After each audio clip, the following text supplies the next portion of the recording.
was just trying to get away from the man who had been stalking her for weeks. But when she threw her arms around a stranger in the market, she had no idea he was actually the king in disguise. What happens next will surprise you, and maybe even change the way you think about fate. Thank you so much for watching and for all your comments. Let me know at the end if you liked the story and where you're watching from and why you're following this. The morning air in the village of Thornbury carried the sharp bite of early autumn, and the sky above the English countryside stretched vast and gray, heavy with clouds that threatened rain but had not yet delivered their burden. The cobblestone streets were slick with morning dew, and the scent of freshly baked bread mingled with the earthier smells of horse manure and wet straw. Wooden carts rattled past, their wheels clattering against the uneven stones as merchants called out their wares in voices hoarse from hours of shouting.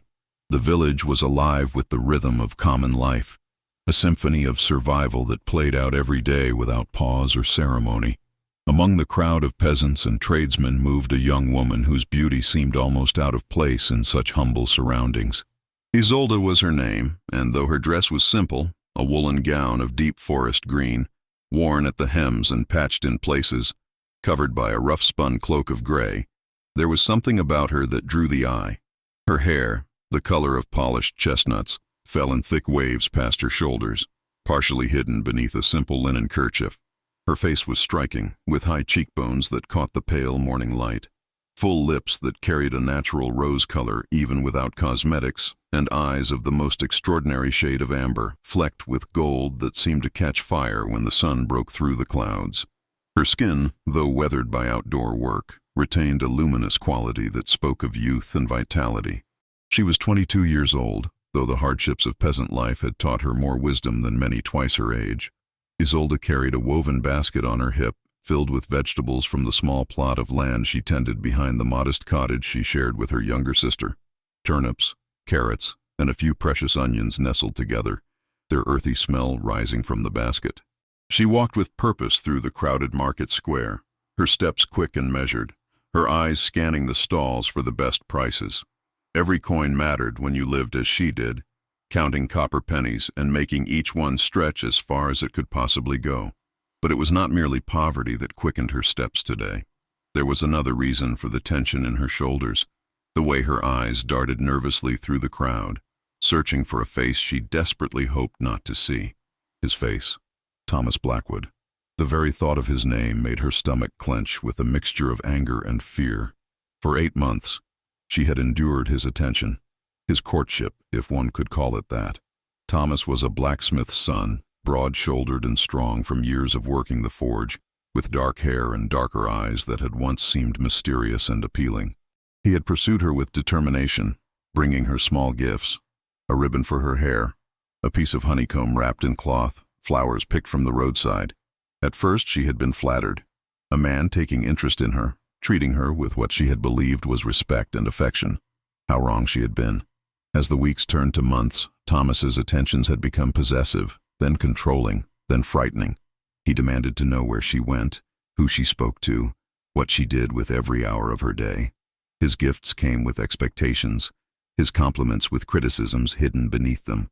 When she smiled at the baker's boy who had known her since childhood, Thomas flew into a rage, accusing her of betraying him, of having loose morals, of being ungrateful for his affections. The arguments grew louder, more public, more humiliating. He grabbed her arm once, his fingers digging into her flesh hard enough to leave bruises that lasted a week. The bruises on her skin had faded, but the ones on her spirit remained. 3 weeks ago, she had ended it. Standing in the village square with her heart pounding and her voice shaking, she had told him she would not see him anymore, that his behavior frightened her, that she wanted nothing more to do with him. He had stared at her with those dark eyes, his jaw working, his hands clenching and unclenching at his sides. Then he had smiled, a cold expression that did not reach his eyes, and said simply, "You will regret this, Isolde. You belong to me, and you will come back. They always do." Since that day, he had followed her. Not openly, not in a way that others would notice, but she felt his eyes on her constantly.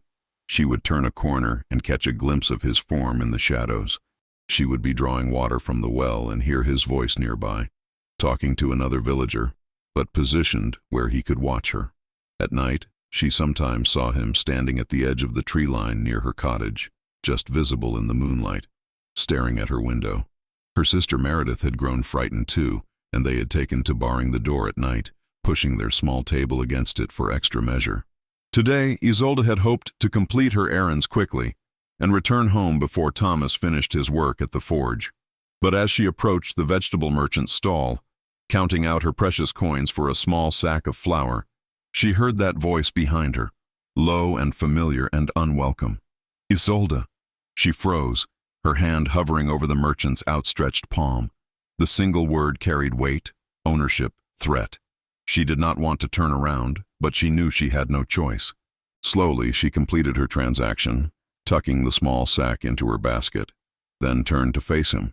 Thomas Blackwood stood 3 paces away, his arms crossed over his broad chest. He wore a leather apron over a rough linen shirt, both stained with soot from the forge. His dark hair was pushed back from his face, revealing a strong jawline and those eyes that now regarded her with an intensity that made her skin crawl. He was handsome in a brutal way, his features hard and angular, his body powerful from years of physical labor. Once, she had found that strength attractive. Now it only frightened her. "Thomas," she said, keeping her voice steady with effort. "I am busy today. Please excuse me." She moved to step around him, but he shifted his position, blocking her path without actually touching her. It was subtle enough that no one watching would think anything of it, but Isolde felt the trap closing around her. "Busy?" he said, his voice carrying a mocking tone. "Too busy for the man who cares for you? The man who has shown you nothing but devotion and respect?" "I have asked you to leave me alone," Isolde said, her voice dropping lower, not wanting to cause a scene that would become gossip fodder for the entire village. "I have made my feelings clear. What we had is over. What we had." Thomas stepped closer, and Isolde instinctively stepped back, her spine pressing against the vegetable merchant's stall. "What we have, you mean? You think you can simply walk away from me? From what we built together?" "We built nothing together," Isolde said, feeling her fear beginning to transform into anger. "You tried to control me, to own me like I was a horse or a piece of property. That is not love, Thomas. That is not even respect." His jaw clenched, and she saw the muscle jump beneath his skin. "You do not know what you are saying. You have been listening to your foolish sister, filling your head with nonsense about independence and freedom. A woman needs a man to guide her, to protect her." "I need no such thing," Isolde said, her voice rising despite her intentions. "I am capable of caring for myself and my sister. I do not need your protection, and I certainly do not need your guidance." A few heads turned in their direction now, curious faces marking the confrontation. Thomas noticed, and his expression darkened further. He reached out suddenly, his hand grasping her wrist, his grip tight enough to hurt. "You will listen to me," he said, his voice low and dangerous. "You will stop this foolishness, and you will apologize for the disrespect you have shown me. I have been patient, Isolde, but my patience has limits." "Release me," Isolde said, trying to pull her wrist free, but his grip only tightened. Panic began to flutter in her chest, her breath coming faster. "Thomas, you are hurting me." "I will do more than hurt you if you continue to defy me," he hissed, leaning closer. "You think you can humiliate me in front of the entire village and face no consequences? You think you can reject me and live peacefully? I will make your life a misery, Isolde. I will make sure every man in this village knows what kind of woman you are, fickle and disloyal. No one will want you then. You will come crawling back to me, begging for forgiveness." Terror gripped her fully now, and she looked around desperately for help, but the villagers who had noticed their confrontation were already turning away, unwilling to involve themselves in what they saw as a lover's quarrel. This was not their business, and in a world where survival took all of one's energy, few had the luxury of playing hero for someone else's troubles. Isolde's heart hammered against her ribs, her mind racing for a solution, any way to escape this situation without making it worse. And then, as if summoned by her desperation, she saw him. A man was walking through the market square, tall and powerfully built, moving with a confidence that suggested nobility, though his clothing told a different story. He wore common garments, a dark wool tunic beneath a heavy cloak of deep gray, worn leather boots and plain breeches. But something about the way he carried himself spoke of someone accustomed to authority. His hair was dark, almost black, and cut shorter than was fashionable among peasants, falling just past his ears in waves that caught the light. His face was striking, with a strong jawline covered in a few days' worth of dark stubble, a straight nose and eyes of the most piercing blue she had ever seen. He was perhaps 30 years old, in the prime of his life, and his body was that of a warrior. Broad shoulders, muscular arms visible even through his clothing, a narrow waist, and long legs that ate up the ground with each stride. There was something almost predatory in his grace, like a wolf moving through the forest, aware of everything around him but seemingly relaxed.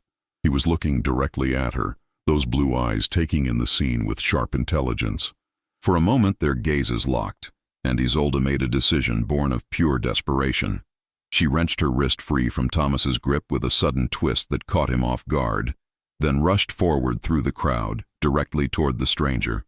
Her basket bounced against her hip, vegetables threatening to spill, but she did not care. She only knew that she needed to get away from Thomas, needed to find sanctuary somewhere, anywhere, even if only for a moment. The stranger's eyes widened slightly as she approached, but he did not step back or turn away. Instead, he stood his ground, watching her with an expression that was difficult to read, surprise mixed with something else, perhaps curiosity or concern. Without thinking, without planning, driven only by fear and the need to escape, Isolde did something she had never done before in her life. She threw her arms around the stranger, pressing herself against his solid frame, burying her face against his chest. She felt him stiffen in shock, his body going rigid beneath her embrace, but she did not let go. "Please," she whispered desperately, her voice muffled against the rough fabric of his tunic. "Please, just for a moment, pretend you know me. Please." For 3 heartbeats the stranger remained frozen, and Isolde feared he would push her away, would expose her desperate ruse and leave her defenseless against Thomas. But then, slowly, she felt his arms come up around her, one hand settling at the small of her back, the other resting between her shoulder blades. His touch was firm but gentle, protective rather than possessive. He smelled of leather and something else, something clean and masculine that reminded her of cedarwood and rain. "Be calm," he said, his voice low and rich, pitched for her ears alone. "You are safe." Those 3 words, spoken with such quiet certainty, made something inside Isolde's chest crack. Tears she had been holding back for weeks suddenly threatened to overflow, and she clutched at his tunic, her fingers bunching the fabric as she fought to maintain her composure. "Isolde!" Thomas's voice cut through the market noise, sharp with anger. "What in God's name do you think you are doing?" The stranger's arms tightened around her fractionally, and she felt rather than saw him turn his head to look at whoever was approaching. His body became a shield between her and Thomas, solid and immovable. "Is there a problem here?" the stranger asked, his voice still low, but carrying an edge of authority that made Isolde's breath catch. This was not the voice of a common peasant. This was the voice of someone accustomed to being obeyed. Thomas had apparently noticed this too, because when he spoke again, there was a note of uncertainty beneath the anger. "This woman is with me. I do not know who you are, stranger, but you have no right to lay hands on her." "Interesting," the stranger said, and Isolde could hear the coldness in his tone. "Because from where I stood it appeared that you were the one laying hands on her, and she seemed most eager to escape your company." "You know nothing of our situation," Thomas blustered, but his voice lacked its earlier conviction. "Isolde is my betrothed, and we were having a private disagreement." "I am not your betrothed," Isolde said, finding her voice though she did not lift her head from the stranger's chest.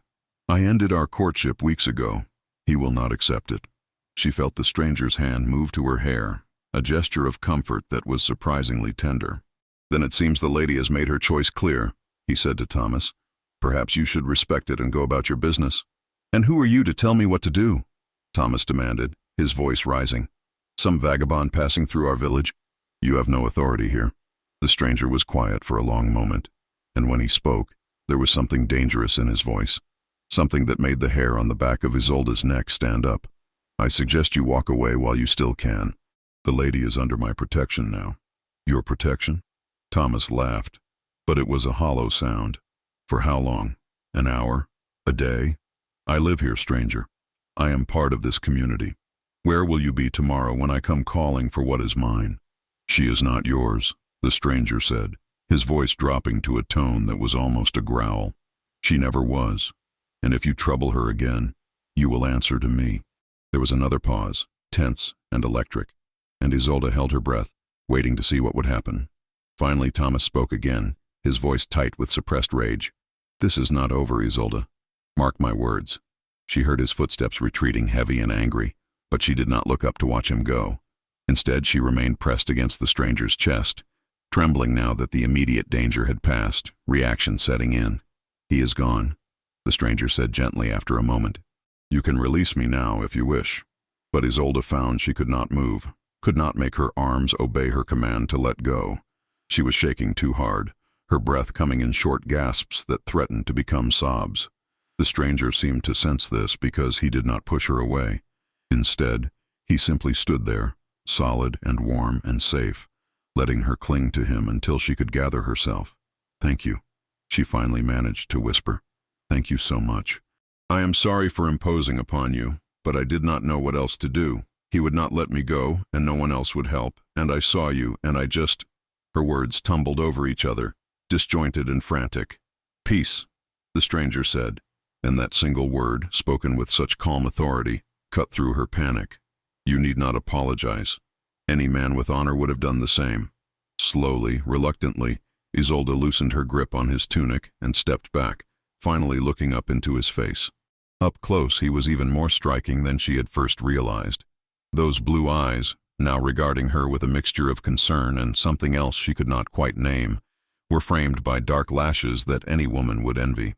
His face was strong and masculine, with sharp cheekbones and a mouth that looked stern in repose but held the potential for warmth. There was a small scar above his left eyebrow, a thin white line that suggested a history of conflict. He was at least a head taller than her, and standing this close to him, she felt small and protected in a way that should have frightened her after her experience with Thomas, but somehow did not.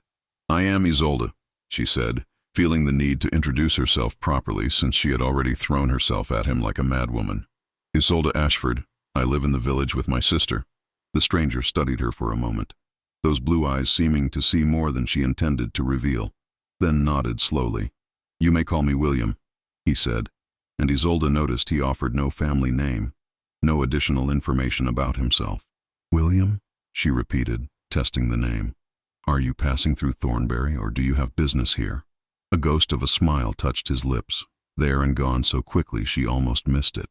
"I have business here, yes." Though I confess I did not expect my first morning in the village to be quite so eventful.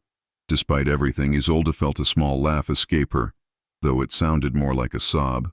"I apologize for that. You must think me completely mad, throwing myself at a strange man in the middle of the market." "I think you were desperate and afraid," William said, his voice gentler now, "and I think the man who drove you to such desperation should be ashamed of himself." Isolde looked down at her hands, noticing for the first time that they were still shaking. Thomas was not always like that. When we first met, he seemed kind, attentive, but as time went on, he became possessive, controlling. He wanted to know everything I did, everyone I spoke to. He would fly into rages over nothing. When I tried to end things, he refused to accept it. For weeks now, he has been following me, watching me. I fear what he might do. "Has he hurt you?" William's question was quiet but intense, and when Isolde looked up, she saw something fierce in his eyes, something that spoke of violence barely restrained. "Not badly," she said, then amended at his sharp look. "He has grabbed me roughly a few times, left bruises, nothing more than that. But I fear it is only a matter of time before his anger escalates. He is a strong man, and I am—" She gestured to herself helplessly. "I am just a peasant woman with no one to protect me." William was quiet for a long moment, his jaw working as if he were thinking through something carefully. Finally he spoke, his words measured and deliberate. "I will be in Thornbury for some time. While I am here, if he troubles you again, you need only send word, and I will deal with him." Isolde's eyes widened. "I cannot ask that of you. You have already done more than enough, and we are strangers. You owe me nothing." "Perhaps not," William agreed. "But I cannot stand by and watch a woman be terrorized by a man who thinks his strength gives him the right to treat her as property. Where I come from, such behavior is not tolerated." "Where do you come from?" Isolde asked, curiosity getting the better of her. "Your speech is refined, more so than most men I know. You are not a common laborer, are you?" That ghost of a smile returned. "I am many things. But for now, let us say I am simply a man who believes in protecting those who cannot protect themselves." It was not an answer. Not really. But Isolde sensed she would get nothing more from him on the subject. Instead, she picked up her basket, which had fallen to the ground during her desperate embrace, and began gathering the vegetables that had spilled. William knelt beside her, helping to collect the scattered produce, his large hands surprisingly gentle as he placed turnips and carrots back into her basket. Their fingers brushed as they both reached for the same onion, and Isolde felt a jolt of something, awareness perhaps, or attraction, that made her pull back quickly. "Thank you," she said again, accepting the basket from him as they both stood. "I should go. My sister will be wondering where I am. Will you be safe walking home?" William asked, his eyes scanning the market square as if searching for threats. "I think so. Thomas will have returned to the forge by now. He cannot afford to miss too much work, or his father will beat him." She said this without sympathy, remembering all the times Thomas had used his father's harsh treatment as an excuse for his own behavior. William nodded, but she could see he was not entirely satisfied with this answer. "Where is your home? I will walk with you." "That is not necessary," Isolde protested, though part of her thrilled at the idea of spending more time in this stranger's company. "You said you had business in the village. My business can wait." His tone made it clear this was not a suggestion, but a decision already made. Isolde found she did not have the strength to argue. Truth be told, the thought of walking home alone, knowing Thomas might be watching from somewhere, filled her with dread. Having this strong, capable man at her side made her feel safer than she had in weeks. "Very well," she said quietly. "Thank you, William. My cottage is at the edge of the village, near the old oak tree." They began walking together, William matching his longer stride to her shorter one, his presence at her side drawing curious looks from the villagers they passed. Isolde knew there would be gossip about this, knew that by tomorrow morning everyone in Thornbury would be speculating about the mysterious stranger who had taken Isolde Ashford under his protection. But for once, she found she did not care. Let them talk. At least she felt safe for the first time in what felt like forever. As they walked, Isolde found herself stealing glances at her unexpected protector, wondering who he really was and what had brought him to their small village. There was something about him, something that set him apart from every other man she had ever known. It was not just his physical presence, though. That was certainly impressive. It was something deeper, something in the way he carried himself, the way he spoke, the way he had not hesitated to intervene when he saw her in distress. She did not know yet that the stranger walking beside her was not merely William, but William Aldrich Thornwood, King of England, traveling in disguise to see his kingdom through the eyes of common people. She did not know that the man she had desperately embraced in the market square was the most powerful person in the realm, or that their chance encounter would change both their lives forever. All she knew was that for the first time in weeks, she felt safe, and for now, that was enough. The walk to Isolde's cottage took them through narrow lanes where the houses pressed close together, their thatched roofs nearly touching overhead, creating tunnels of shadow even in daylight. The autumn air had grown cooler, and William noticed how Isolde pulled her thin cloak tighter around her shoulders, the worn fabric doing little to keep out the chill. He found himself wanting to offer his own cloak, heavier and lined with fur that would provide real warmth, but he knew such a gesture would raise questions he was not yet prepared to answer. As they walked, Isolde spoke quietly, her voice carrying a mixture of nervousness and relief. "I must apologize again for my behavior in the market. It was completely inappropriate, throwing myself at you like that. You must think me utterly shameless." William glanced down at her, noting the flush of embarrassment that colored her cheeks, making her even more striking than before. "I think you were a woman in desperate circumstances who made a quick decision to protect herself. There is no shame in that, Isolde. If anything, I admire your resourcefulness." She looked up at him, those remarkable amber eyes searching his face as if trying to determine whether he meant what he said or was simply being kind. Most men would not see it that way. Most would say a proper woman should have endured Thomas's attentions with patience, should have been grateful for his interest. "Then most men are fools," William said bluntly, and he saw surprise flash across her features. A woman has the right to choose who she gives her affection to, and more importantly, the right to withdraw that affection if the man proves unworthy of it. This Thomas clearly showed you his true nature, and you had the wisdom to recognize it. That takes courage. Isolde was quiet for a moment, and when she spoke again, her voice was thick with emotion. No one has said anything like that to me before. Everyone in the village thinks I am foolish for rejecting him. They say a peasant woman like me should be grateful that any man wants to marry me, especially one with a trade like blacksmithing. They say I am too proud, too particular, that I will end up alone and destitute. William felt anger kindle in his chest at these words, at the thought of an entire village pressuring this woman to accept a man who frightened her simply because he had a profession, and she did not. It was a window into the lives of his subjects that his advisors never showed him, a reality that existed far from the polished halls of the castle where he made decisions that affected millions. Pride in oneself is not a sin, he said carefully, and choosing to be alone rather than trapped in a miserable union is not foolishness. It is wisdom. Do not let others make you doubt your own judgment, Isolde. She smiled at him then, a real smile that transformed her face from merely beautiful to something that made his breath catch. You are unlike any man I have ever met, William.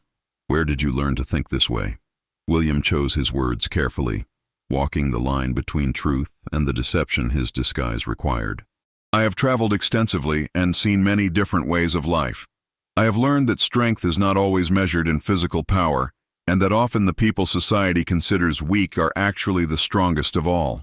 They turned down another lane, this one even narrower than the last, and William noticed how the houses here were smaller, more run down, with gaps in the thatched roofs and walls that listed slightly to one side. This was clearly the poorest section of the village, where those with the least lived in whatever shelter they could cobble together. His heart grew heavier with each step, understanding now in a visceral way what he had only known abstractly before, that many of his subjects lived in genuine poverty, scraping by day to day with little hope of improvement. That is my cottage there, Isolde said, pointing to a small structure at the end of the lane. It was perhaps slightly better maintained than some of its neighbors, with a roof that looked relatively intact and walls that stood straight, but it was still clearly the home of people living on the edge of survival. A small garden plot stretched behind it, turned brown now with the coming of autumn, and a few chickens scratched in the dirt near the door. As they approached, the door opened and a young woman emerged, her eyes widening when she saw Isolde accompanied by a strange man. She was clearly Isolde's sister. The family resemblance was strong in the shape of their faces and the color of their hair, but she was younger, perhaps 18 or 19, and her features had not yet lost the softness of youth. She wore a dress even more worn than Isolde's, patched in multiple places, and her hands were red and chapped from work. Isolde, she called out, concern evident in her voice. I was growing worried. You have been gone so long, and after what happened yesterday with Thomas. Her words trailed off as she noticed William, and wariness replaced concern in her expression. I am fine, Meredith, Isolde assured her sister quickly. Better than fine, actually. This is William. He helped me in the market when Thomas became aggressive again. Meredith's eyes moved between them, taking in William's presence with obvious suspicion and confusion. Helped you how? Isolde's cheeks flushed again, and William found himself speaking before she could answer. Your sister found herself in an uncomfortable situation, and I merely intervened to ensure her safety. Nothing more. Meredith continued to study him with the sharp eyes of someone who had learned not to trust easily. You are not from Thornbury. I know everyone in this village, and I have never seen you before. I arrived only this morning. William confirmed. I am passing through on business and happened to be in the market square when your sister needed assistance. Business, Meredith repeated, her tone making it clear she found this explanation insufficient. What kind of business brings a man dressed in common clothes but speaking like a lord to our village? William had to suppress a smile at her directness. This younger sister might lack Isolde's beauty, but she clearly possessed a quick mind and a protective instinct toward her sibling. The kind that requires discretion, he said simply. But I assure you, I mean your sister no harm. Quite the opposite. Meredith looked to Isolde, clearly seeking her sister's assessment of this stranger. Isolde nodded slowly. He is telling the truth, Meredith. Thomas had cornered me at the vegetable stall, would not let me leave. William intervened and made him back down. I trust him. You trust a man you just met? Meredith's voice carried both disbelief and concern. Isolde, after everything with Thomas, how can you be so certain? Because I am, Isolde said with a firmness that surprised even herself. I cannot explain it, but I know William is not like Thomas. He has been nothing but respectful and kind. Meredith sighed, clearly not entirely convinced, but willing to defer to her sister's judgment. Very well. Would you like to come inside, William? We do not have much to offer, but we can provide you with water and bread if you are hungry. William knew he should decline. He had already spent more time with these two women than was wise, and every moment he remained increased the risk of someone recognizing him despite his disguise. Yet he found himself accepting the invitation, curiosity and something else, something he was not quite ready to name, pulling him toward these sisters and their small cottage. That would be most welcome, thank you, he said. The interior of the cottage was as humble as its exterior suggested. A single large room served as kitchen, dining area, and living space, with a small alcove in the back that William assumed held their sleeping quarters. The floor was packed dirt covered in places with rush mats, and the furniture consisted of a rough wooden table, 2 stools, and a bench near the fireplace. Cooking implements hung from hooks on the walls, and bundles of dried herbs dangled from the ceiling beams. Everything was clean and orderly, but the poverty was unmistakable. These women owned almost nothing, and what they did own was worn from years of use. Isolde set her basket on the table and began unpacking the vegetables, while Meredith drew water from a bucket in the corner, pouring it into wooden cups. William sat on the bench at their invitation, feeling strangely out of place, yet also somehow comfortable in this simple dwelling. How long had it been since he had sat in a room this unadorned, this honest? The castle was full of luxury and decoration, every surface covered with tapestries or carvings, every meal served on silver plates. Here, life was stripped down to its essentials, and there was something almost refreshing about it. Tell me about Thomas, William said, accepting the cup of water Meredith offered him. How long has he been troubling you? Isolde and Meredith exchanged glances, and it was the younger sister who spoke first. For weeks now, ever since Isolde ended their courtship. He follows her everywhere, watches our cottage at night. Sometimes I wake and see him standing in the trees, just staring at our home. It terrifies me. Have you spoken to the village elders?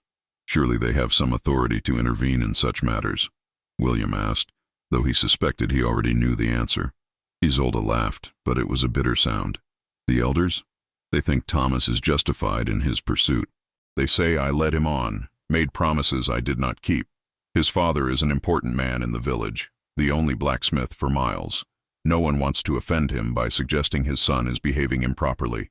Besides, Meredith added, what could they do even if they wanted to help? Order him to stay away. Thomas does not strike me as a man who respects authority, especially when it comes to something he believes belongs to him. William's jaw tightened at the casual way she said this, at the resignation in both sisters' voices that suggested they had accepted their helplessness as inevitable. He should be punished, severely, following someone, threatening them, refusing to respect their wishes. These are not acceptable behaviors. Not acceptable in what world? Isolde asked quietly. In our world, the world of peasants and common folk. A woman has little recourse against a man who decides he wants her. We have no wealth, no connections, no power. All we have is our wits and whatever protection we can find or create for ourselves. William was silent, absorbing this truth that was simultaneously obvious and devastating. He had known intellectually that the law applied differently to the wealthy than to the poor, that justice was not equally distributed throughout his kingdom. But knowing it, and sitting in this tiny cottage, looking at these two women who lived in fear because no one with power cared enough to help them, these were two very different things. If he troubles you again, William said slowly, I want you to send word to me immediately. I am staying at the inn near the village square. Can you do that? Why would you help us? Meredith asked bluntly. You do not know us. We cannot pay you. What possible reason could you have for involving yourself in our troubles? It was a fair question, and William struggled to answer it honestly without revealing too much. Perhaps I am tired of watching men abuse their power over those weaker than themselves. Perhaps I believe that every person, regardless of their station, deserves to live without fear. Or perhaps He looked directly at Isolde as he said this. I simply cannot stand by and do nothing when I see someone in need. Isolde's amber eyes held his blue ones, and something passed between them in that moment. Some understanding or connection that made William's heart beat faster. He had met countless women in his life, noble women, foreign princesses, ladies of the court, but none had ever affected him quite this way. There was a strength in Isolde, a resilience that came from surviving hardship without becoming hardened by it. She was beautiful, yes, but it was more than that. There was something luminous about her spirit, something that called to something deep within him. We accept your offer, Isolde said softly, breaking the moment, but not the connection. And we thank you for your kindness, William. It has been so long since anyone in this village showed us genuine compassion. How do you and your sister survive? William asked, gesturing to the cottage around them. What work do you do? I take in washing and mending, Isolde explained. The wealthier villagers pay me a few pennies to clean their linens and repair their clothing. It is not much, but it is steady work. Meredith helps me, and in the summer, we tend our garden and sell vegetables at the market. We keep chickens for eggs. Between all of that, we manage to survive, though there is never anything extra, never any comfort or security. Our parents died 3 years ago, Meredith added. A fever swept through the village that winter. We have been on our own since then. Isolde was just 19 and I was 16. Everyone expected us to find husbands quickly, to secure our futures through marriage. But Isolde refused to marry just anyone. She said she would rather struggle and be free than live comfortably in a cage. William looked at Isolde with new respect. That cannot have been an easy choice. It was not a choice at all, Isolde said firmly. It was simply how I felt. I watched my mother live her entire life under my father's thumb, never allowed to voice an opinion, never permitted to make a decision. He was not cruel, but he was absolute. Everything, what she wore, what she cooked, where she went, who she spoke to, all of it was controlled by him. She loved him, I think, but I also saw how that love trapped her, made her smaller than she should have been. When I was 15, I swore to myself that I would never live that way. I would rather die free than live as someone's possession. The passion in her voice stirred something in William's chest, something that felt dangerously close to admiration mixed with attraction. Here was a woman who understood the value of freedom, who would sacrifice comfort and security rather than surrender her autonomy. In many ways, she was braver than most of the nobles at his court, who would compromise any principle for advancement or advantage. That is a noble sentiment, William said quietly, and a difficult path to walk. Every path is difficult when you are poor, Isolde replied with a small smile. At least this way, the difficulties are of my own choosing. They talked for a while longer, and William found himself relaxing in a way he rarely did, even among his closest advisors. There was no political maneuvering here, no hidden agendas or careful diplomacy, just honest conversation with two women who had no reason to dissemble or flatter. They spoke of village life, of the changing seasons, of small joys and large worries. Meredith proved to have a sharp wit that emerged once she decided William was not a threat, and her observations about their neighbors were both funny and insightful. As the afternoon wore on, William knew he needed to leave. He had already been away from the inn longer than was wise, and his guard, stationed discreetly at various points around the village, would be growing concerned. But he found himself reluctant to go, reluctant to leave this small pocket of warmth and authenticity and return to the complications of his disguise and the mission that had brought him to Thornbury. I should take my leave, he said finally, rising from the bench. Thank you for your hospitality and for the conversation. It has been more enjoyable than you know. Both sisters stood as well, and Isolde walked him to the door. Outside, the afternoon sun was beginning to slant toward evening, casting long shadows across the village. William could smell smoke from cooking fires being lit, could hear the sounds of families gathering for their evening meals. Will we see you again? Isolde asked, and William noticed she seemed almost shy asking the question, as if afraid of the answer. Yes, he said without hesitation. I will be in Thornbury for several more days at least. Perhaps I could call on you tomorrow if that would be acceptable. Isolde's face lit up with a smile that made his breath catch. That would be most welcome. We would enjoy your company. William nodded, then turned to go. But after a few steps, he looked back and found her still standing in the doorway, watching him. "Isolde," he said, "be careful. Keep your doors barred at night, and do not go anywhere alone if you can help it. If Thomas approaches you, do not engage with him. Just get away and send for me immediately." "I will," she promised. "Thank you again, William, for everything." As he walked back toward the center of the village, William's mind was churning. He had come to Thornbury to observe the lives of his common subjects, to see firsthand how they lived and what challenges they faced. In the space of a single morning, he had learned more than he had in years of reports and counsels. But he had also developed a complication he had not anticipated, a genuine interest in one particular subject, a peasant woman with amber eyes and a spirit that refused to be broken. This was dangerous. He was the king, traveling in disguise, and she was a common woman who believed him to be a merchant or tradesman. Any relationship between them was impossible, built on deception, and separated by an insurmountable gulf of status and power. The honorable thing would be to help her with her problem with Thomas, and then move on, maintaining the distance that their different stations required. But even as he thought this, William knew he would not do it.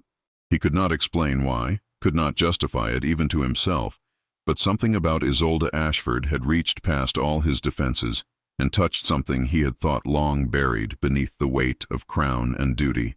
For the first time in years, he felt truly alive, truly engaged with another person in a way that had nothing to do with politics or power. As he reached the inn where he was staying, one of his guards, dressed as a common laborer, fell into step beside him. "Your Majesty," the man said quietly, using the title only when no one else was near. "We were beginning to worry. You were gone much longer than planned." "I was delayed," William said, his tone making it clear he would not elaborate. "Has there been any trouble?" "None, sire. The villagers suspect nothing. You are simply another traveler seeking lodging." William nodded, climbing the stairs to the small room he had rented. It was nothing like his chambers at the castle, just a narrow bed, a washstand, and a single window overlooking the village square. But tonight, he barely noticed the modest accommodations. His mind was too full of amber eyes and quiet strength, of a woman who had chosen freedom over security and who faced her fears with courage he found humbling. He moved to the window and looked out over Thornbury as evening settled in. Somewhere out there, Isolde and Meredith were in their tiny cottage, probably preparing their simple evening meal, barring their door against the night and the threat that lurked in the form of Thomas Blackwood. The thought of them living in fear, of Isolde having to constantly watch over her shoulder, filled William with a protective fury that surprised him with its intensity. Tomorrow he would see her again, and somehow he would find a way to solve the problem of Thomas Blackwood permanently. A king might not be able to openly intervene in a village dispute without revealing his identity, but a clever man with resources could find other ways to ensure a woman's safety. William smiled to himself as plans began forming in his mind. Yes, Thomas Blackwood was about to discover that threatening Isolde Ashford had been a grave mistake. He just did not know it yet. As darkness fell completely over Thornbury, William finally turned from the window and began preparing for bed. But sleep was long in coming, and when it finally arrived, his dreams were filled with amber eyes and a voice that spoke of freedom and dignity, of a woman who refused to be anyone's possession. And in those dreams, for the first time in longer than he could remember, William felt something that might have been happiness. The following morning dawned cold and gray, with thick clouds obscuring the sun and a sharp wind that cut through even the heaviest cloaks. William rose early, as was his habit, and stood at his window watching the village come to life.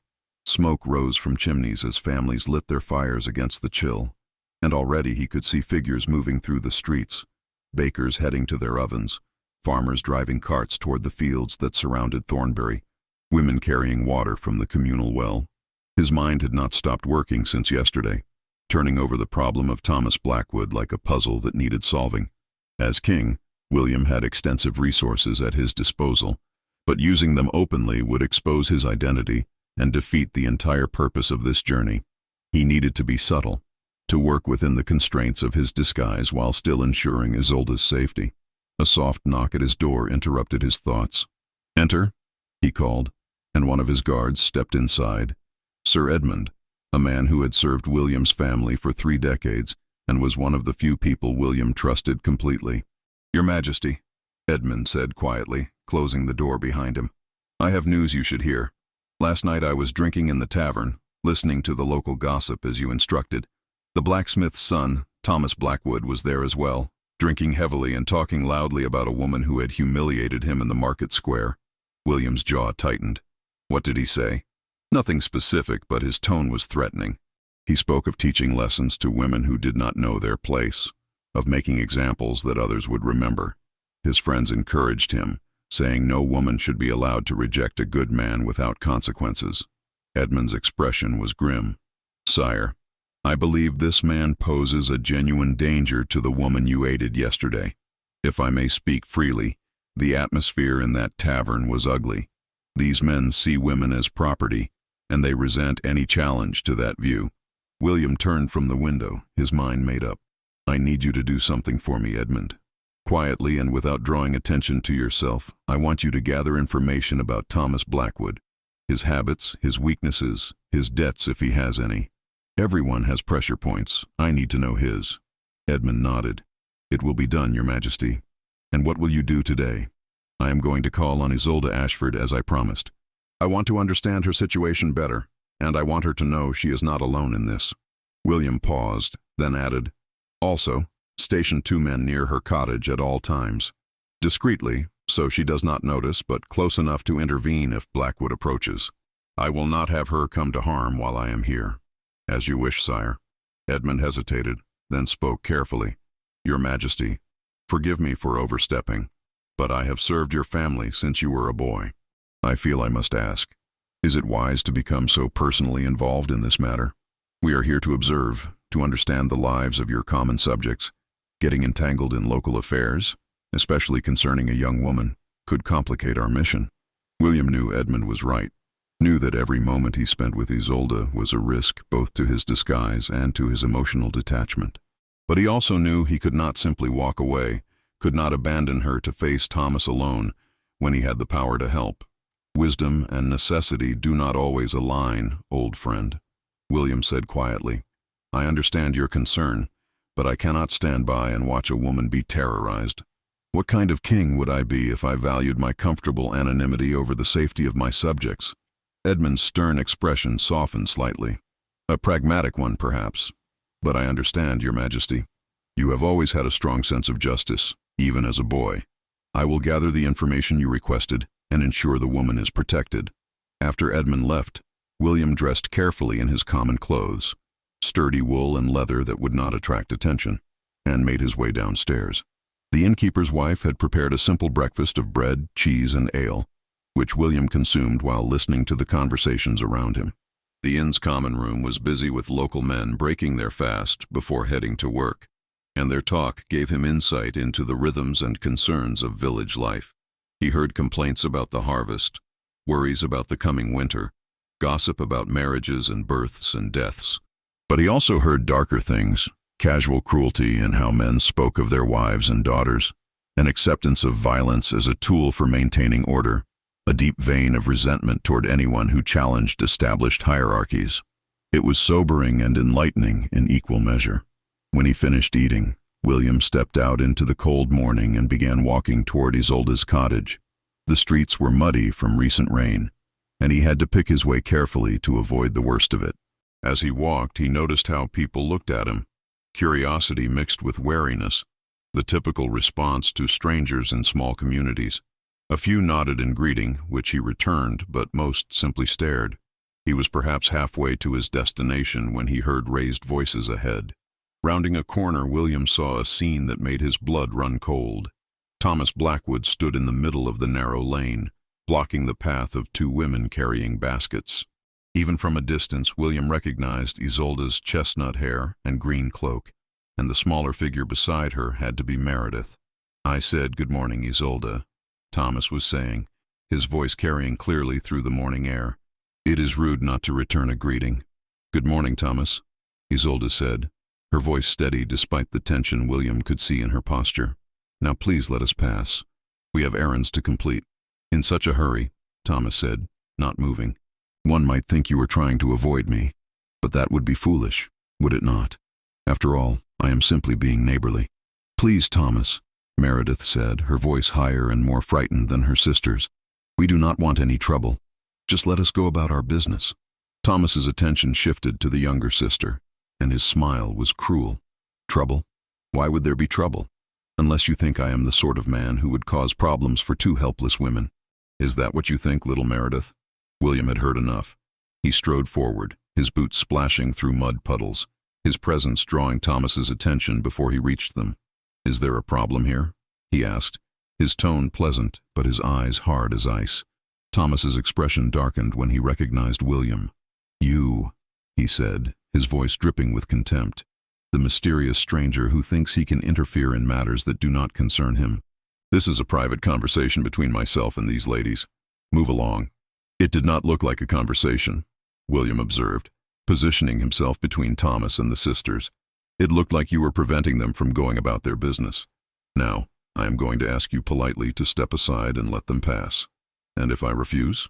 Thomas squared his shoulders, clearly trying to intimidate William with his size and strength. He was a big man, William noted, heavily muscled from his work at the forge, with the kind of raw power that came from years of physical labor. In a fair fight, he might even be formidable. But William had been trained by the finest swordmasters in England since he was 6 years old. He had fought in actual battles, had killed men in combat, had learned every dirty trick and technique that existed for defeating an opponent. Thomas Blackwood, for all his physical strength, was nothing more than a village bully who relied on intimidation because he had never faced anyone willing to stand up to him. "Then I will make you," William said simply, his voice dropping to a tone that carried absolute certainty. "And I promise you, Thomas, you will not enjoy the experience." Something in William's eyes must have communicated the truth of this statement, because Thomas took an involuntary step backward, but pride and anger warred with caution on his face, and William could see him struggling with the urge to prove himself. "William, please," Isolde said from behind him. "It is not worth it. We can go another way." "No," William said without turning around. "You should not have to alter your path because this man lacks the decency to leave you alone. Thomas is going to step aside, and you are going to continue on your way. Is that not right, Thomas?" The two men stood facing each other for a long moment, the tension thick enough to cut. Finally, with visible reluctance, Thomas moved to the side of the lane, though his eyes promised retribution. "This is not over," he said quietly, speaking to William but looking at Isolde. "Not by a long measure." "I think it is," William replied, "and if I see you troubling these women again, we will have a much longer conversation about respect and boundaries. Do I make myself clear?" Thomas said nothing, but his jaw clenched so tightly William could see the muscles jumping beneath his skin. After another moment, he turned and stalked away, his footsteps heavy with barely suppressed rage. William waited until Thomas had disappeared around a corner before turning to face Isolde and Meredith. Both women looked shaken, though Isolde was doing a better job of hiding it. "Are you both all right?" he asked gently. "We are fine," Isolde said, though her voice trembled slightly. "Thank you for intervening. Again, I am beginning to feel as though you are my guardian angel, appearing whenever I need help." "No angel," William said with a slight smile. "Just someone who believes bullies should not be allowed to terrorize people without consequence." "Were you heading to the market?" "We were," Meredith answered, finding her voice. "We need to purchase thread and needles. Isolde has taken on extra mending work, and our supplies are depleted." "Then allow me to escort you," William offered. "I was actually coming to call on you, Isolde, as I promised yesterday. We can walk together." The three of them made their way through the village, and William found himself walking between the two sisters, unconsciously positioning himself as a shield between them and the world. He noticed how villagers stared at this arrangement, how whispers followed in their wake. By evening, all of Thornbury would be talking about the stranger who had taken up with the Ashford sisters, and speculation would run wild about his intentions and identity. "You are causing us to become the subject of gossip," Isolde observed quietly, though she did not sound particularly concerned. "People will talk about this for weeks." "Let them talk," William said. "Words cannot hurt you, and perhaps if Thomas believes you have a protector, he will think twice before bothering you again. Or it will make him more angry and more determined," Meredith said pessimistically. "Men like Thomas do not give up easily. They see resistance as a challenge, and they become obsessed with overcoming it." William knew she was right, which was why he had set Edmund to gathering information. He needed leverage, some way to make Thomas back off permanently without revealing his own identity. The pieces were there, he just needed to assemble them correctly. At the market, William insisted on purchasing the thread and needles the sisters needed, brushing aside Isolde's protests with gentle firmness. "Consider it payment for the pleasure of your company," he said, handing coins to the merchant before Isolde could stop him. "And besides, I have more money than I need. Let me spend it on something worthwhile." "You are too generous," Isolde said, though her eyes shone with gratitude. "We are not accustomed to such kindness. It makes us uncomfortable to accept charity." "It is not charity," William corrected. "It is simply one person helping another. There is no shame in accepting help when it is freely offered, Isolde. Pride is admirable, but false pride is foolishness." They continued through the market, and William took the opportunity to observe the vendors and their customers, to see how commerce functioned at this level. He watched women haggling over every penny, counting out their coins with the care of people for whom each copper piece represented hours of labor. He saw children in thin clothing, shivering in the cold, because their parents could not afford warmer garments. He noted the quality of the food available: coarse bread, vegetables that were bruised or beginning to spoil, meat that was tough and gristly because the better cuts went to wealthier buyers. It was an education in poverty and survival, and every observation added weight to the responsibility he felt as king. These were his people, his subjects, and their lives were hard in ways he had never truly understood before. The laws he made, the taxes he levied, the wars he fought, all of these things affected these villagers directly, yet their voices were never heard in the halls of power where such decisions were made. "You have grown very quiet," Isolde remarked as they left the market and began walking back toward her cottage. "What are you thinking about?" William chose his words carefully. "I am thinking about how much I do not know about the world, despite believing myself well educated. Traveling and seeing how people truly live has been illuminating in ways I did not expect." "And what have you learned?" Isolde asked, genuine curiosity in her voice.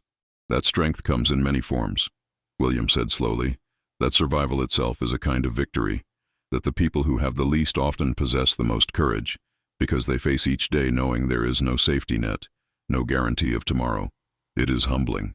Isolde looked at him with those remarkable amber eyes, and William felt something shift between them, some deepening of the connection that had sparked yesterday in the market square.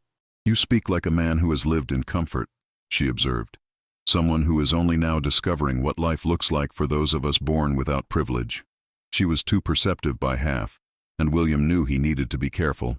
"Perhaps I have been more fortunate than most," he admitted, "which is why I feel obligated to help when I can. We all have a responsibility to lift each other up, do we not?" "A noble sentiment," Meredith interjected, "but not one shared by most men of means. Usually the wealthy see the poor as either invisible or as objects of contempt. They blame us for our poverty, as if we chose to be born into these circumstances. Then most men of means are fools," William said, echoing his words from yesterday. "Accidents of birth should not determine the entire course of a life, though I know they often do. A just society would provide opportunity for all its people, not just those lucky enough to be born into the right families." "You sound like a revolutionary," Isolde said with a small smile. "Be careful speaking such thoughts aloud. The nobles do not like it when common folk question the natural order of things." William returned her smile, though privately he was thinking that perhaps his kingdom needed more revolutionaries and fewer complacent nobles who accepted injustice as inevitable. "I will keep my dangerous thoughts to myself," he promised. They reached the cottage, and once again Isolde invited William inside. This time he accepted without hesitation, settling onto the same bench he had occupied yesterday, while Meredith put water on to boil for tea. A luxury, William realized, that they were offering him, despite the cost. "Tell me more about your life here," William said, addressing both sisters. "How do you spend your days? What do you hope for?" Isolde and Meredith exchanged glances, as if surprised by the question. "No one has ever asked us that before," Isolde said finally. "People in the village know what our lives are like because they live similar lives themselves, and those above our station never care enough to ask.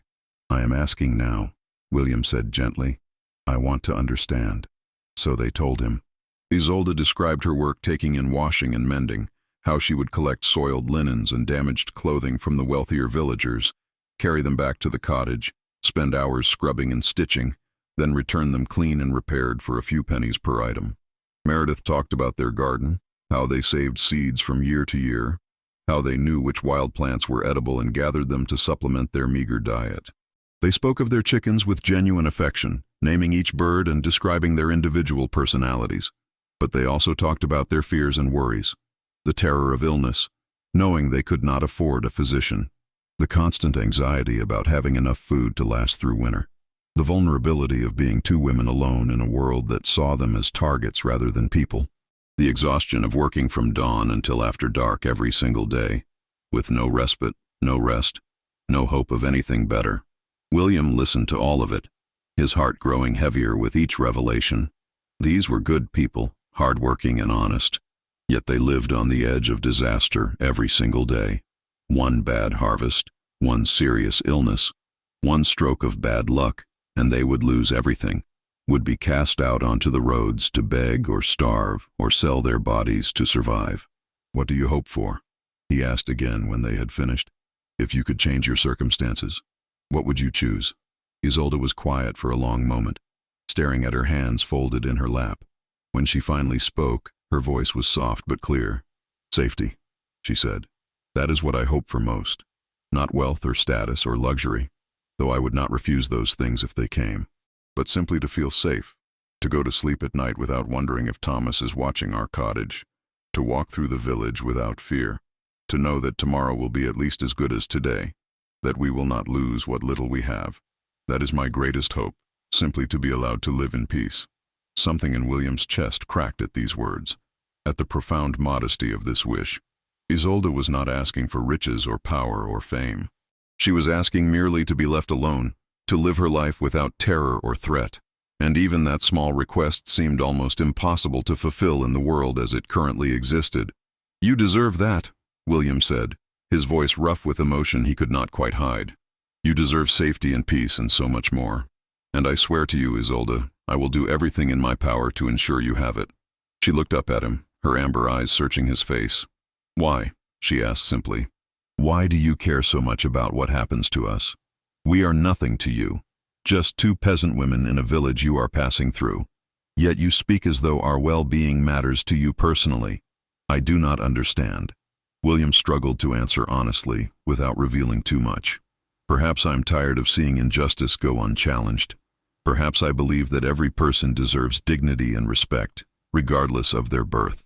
Or perhaps," he held her gaze as he said this, "I simply find myself unable to walk away from someone who needs help, especially when that someone is brave and strong and deserves better than the hand life has dealt her."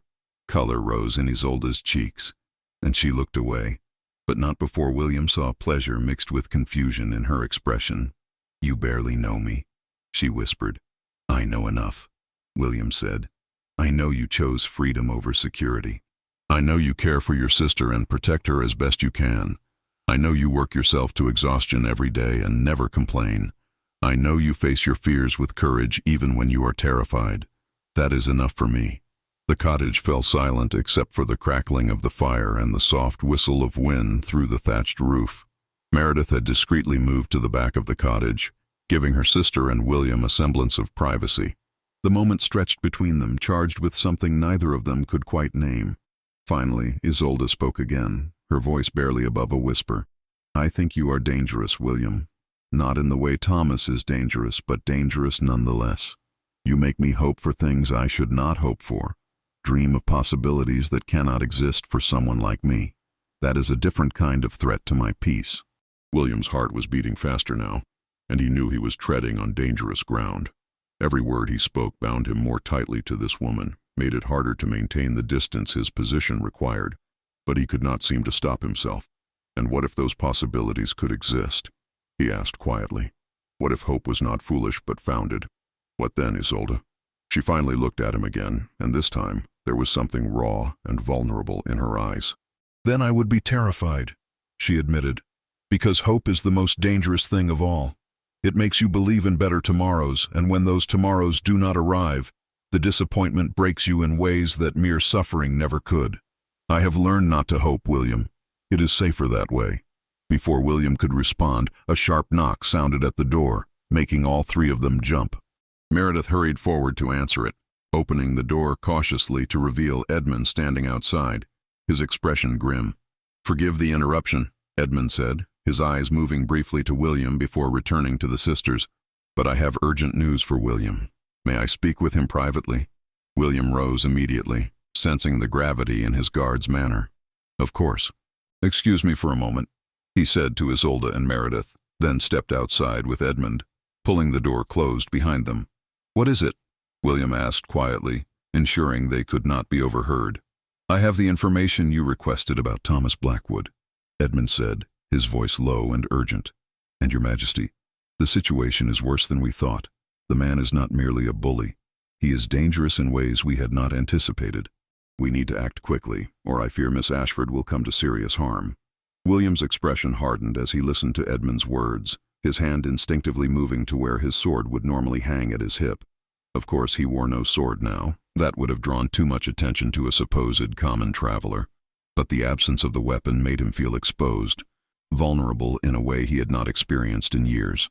"Tell me everything," William commanded, his voice dropping to the tone he used when addressing his war council, the tone that expected immediate obedience and complete honesty. Edmund glanced around to ensure they were truly alone, then spoke rapidly and quietly. "Thomas Blackwood has a history of violence against women that goes back years. I spoke with several people in the village, carefully, mind you, so as not to arouse suspicion, and the stories I heard were disturbing. 3 years ago, he was courting a girl named Sarah, a miller's daughter. When she tried to end things with him, he broke her arm. Her father tried to bring charges, but the blacksmith paid compensation, and the matter was settled without further action." William's jaw clenched, fury building in his chest. "Continue." 2 years ago, another girl. She disappeared from the village entirely after rejecting Thomas's advances. Some say she ran away to avoid him. Others whisper darker theories but have no proof. And there have been other incidents.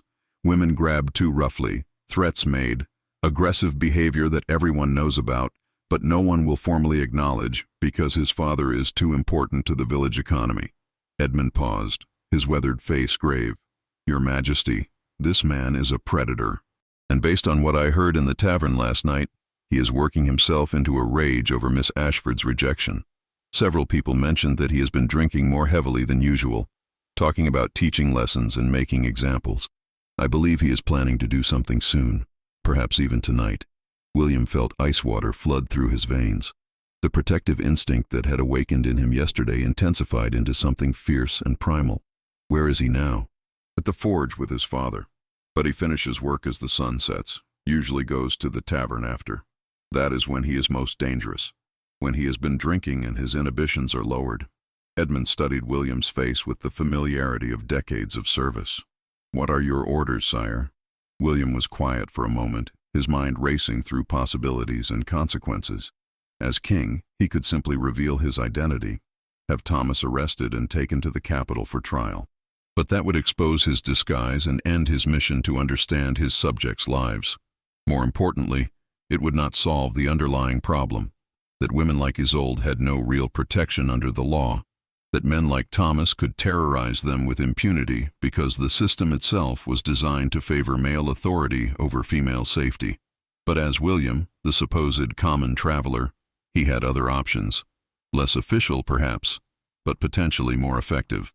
"I want 4 men positioned around the Ashford cottage tonight," William said decisively. "Hidden, but close enough to intervene immediately if Blackwood approaches. I will stay with the sisters as well. I will not leave them unguarded." "Your Majesty, is that wise? Spending the night in the cottage of 2 unmarried women will create scandal, will potentially damage their reputations beyond repair." Edmund's concern was genuine, his loyalty to William extending to trying to protect him from his own impulses. "Their safety is more important than their reputations," William said firmly, "and I will not risk Isolde's life for the sake of propriety. As for scandal, let people talk. I care nothing for gossip." Edmund sighed, but nodded. "As you command. And what of Blackwood himself? We cannot guard the women forever. Eventually we will leave Thornbury, and they will be vulnerable again. Which is why we need to neutralize the threat permanently," William said, his voice cold. "You said he has debts? Substantial ones, apparently. He gambles, drinks away much of his wages. His father has bailed him out several times, but even the blacksmith's patience has limits. There are whispers that he may be cut off soon, told to manage his own affairs. William smiled, though there was no warmth in the expression. Perfect. Here is what I want you to do. Find out who holds Thomas's debts and buy them. All of them. I do not care what it costs. Then we are going to have a very clear conversation with Mr. Blackwood about the consequences of his behavior. You plan to use financial leverage to force him to leave Miss Ashford alone. Edmund's tone suggested he approved of this strategy. That could work, Your Majesty. A man facing ruin is often more reasonable than one who feels secure in his position. Exactly. And if financial pressure is not enough, well, William's expression turned predatory. I am quite capable of having a more physical conversation with him if necessary. It has been some time since I was in a real fight, Edmund. Perhaps I am due for the exercise. Edmund actually smiled at that, a rare expression on his normally stern face. I remember when you were 16 and got into that tavern brawl during your incognito visit to the docks. Your father was furious, but I privately thought it did you good. Kings should know how to fight with their fists as well as their armies. My father never knew that you were the one who taught me half those dirty fighting techniques, William said with a slight grin of his own. And let us keep it that way, even though he has been dead these 5 years. The moment of levity passed quickly, and William's expression turned serious again. Make the arrangements for tonight. I will return inside and explain to the sisters that I have concerns about their safety. And Edmund, thank you. Your service, as always, is invaluable. I serve the crown, Your Majesty, and if I may say so, I believe your father would be proud of the man you have become. He was a good king, but he sometimes lacked your compassion for those beneath him in station. You have his strength and your mother's heart. It is a potent combination. William nodded, touched by the rare compliment from a man not given to flattery. Let us hope that combination is enough to keep Isolde safe. Now go. We have much to arrange before nightfall. Edmund bowed slightly and melted away into the village streets, moving with the practiced ease of a man who knew how to be invisible when necessary. William stood alone for a moment, gathering his thoughts and preparing himself for the conversation he was about to have. Then he turned and knocked softly on the cottage door. Meredith opened it, her face anxious. Is everything all right? That man looked very serious. May I come in? I need to speak with both of you about something important. William's tone made it clear this was not a casual request, and Meredith quickly stepped aside to let him enter. Isolde was standing by the fireplace, her arms wrapped around herself as if she were cold despite the warmth from the flames. She looked at William with those amber eyes, and he could see fear there, carefully controlled but present nonetheless. She knew something was wrong. Please, sit down, William said gently, waiting until both sisters had settled on the bench before he spoke again. He remained standing, pacing slowly as he organized his thoughts. I am going to be direct with you because I believe you deserve honesty. I have learned some disturbing information about Thomas Blackwood, information that suggests he is more dangerous than we initially believed. Isolde's face paled, but her voice was steady when she spoke. What kind of information? William told them everything Edmund had shared, the history of violence, the other women, the escalating threats. He watched Isolde's expression shift from fear to horror to a kind of grim acceptance that suggested she had suspected something like this all along. I knew he was capable of violence, she said quietly when William finished. I saw it in his eyes, in the way his hands would clench into fists when he was angry. But I hoped that if I stayed away from him, if I made it clear I wanted nothing to do with him, he would eventually lose interest and move on to someone else. I was foolish. You were not foolish, William said firmly. You were doing what you thought was best with the limited options available to you. But now we need to take additional precautions. I want you and Meredith to know that you are not alone in this. I have resources, and I am going to use them to ensure your safety. What kind of resources? Meredith asked suspiciously. You said you were a traveler, just passing through. How could you possibly have the kind of resources necessary to protect us from a man like Thomas? It was a fair question, and William knew he had to walk a careful line between truth and deception. I may have understated my circumstances somewhat, he admitted. I am not a nobleman, but neither am I a pauper. I have some wealth, some connections, And I know how to use both to achieve necessary ends. You will have to trust me when I say that I can and will keep you safe." Isolde stood up, moving closer to him, her eyes searching his face with an intensity that made William's heart beat faster. "Why would you do this? Why would you spend your money, risk your safety, involve yourself so deeply in the troubles of two women you barely know? It makes no sense, William. Unless—" She paused, and a flush crept up her neck. "Unless you want something in return. Is that it? Are you expecting us to repay your protection with something we are not willing to give?" The question hit William like a physical blow. That she would even think such a thing, that her experiences had taught her to be suspicious of male kindness, filled him with both anger at the world that had made her this way and determination to prove her wrong. "No," he said vehemently, closing the distance between them until he stood directly in front of her. "I want nothing from you except the knowledge that you are safe. I am not Thomas, Isolde. I am not trying to control you or own you or manipulate you into feeling obligated to me.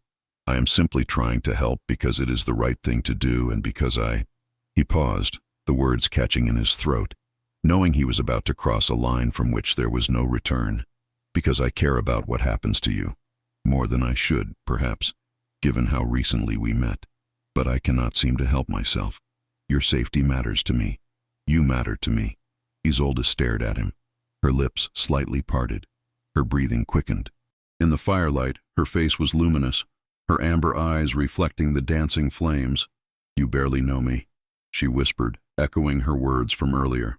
"I know enough," William repeated, "and every moment I spend in your company convinces me further that you are someone extraordinary, someone worth protecting, worth knowing, worth—" He stopped himself before he said something he could not take back, something that would reveal feelings he was not certain he should be having. The silence that fell between them was electric, charged with unspoken emotions and possibilities neither of them dared to name. Meredith, still sitting on the bench, cleared her throat awkwardly, reminding them both that they were not alone. "So what is your plan?" the younger sister asked pragmatically, breaking the moment. "How exactly do you intend to keep us safe from Thomas?" William forced himself to step back, to create physical distance between himself and Isolde before he did something foolish. "Tonight I am going to stay here, in this cottage, as an additional layer of protection. I will sleep by the door, properly, with all propriety observed. Additionally, I will have trusted men stationed outside, hidden but ready to intervene if necessary. Thomas will not be able to approach without being intercepted. You want to stay here, overnight?" Isolde's voice rose slightly. "William, that will destroy our reputations completely.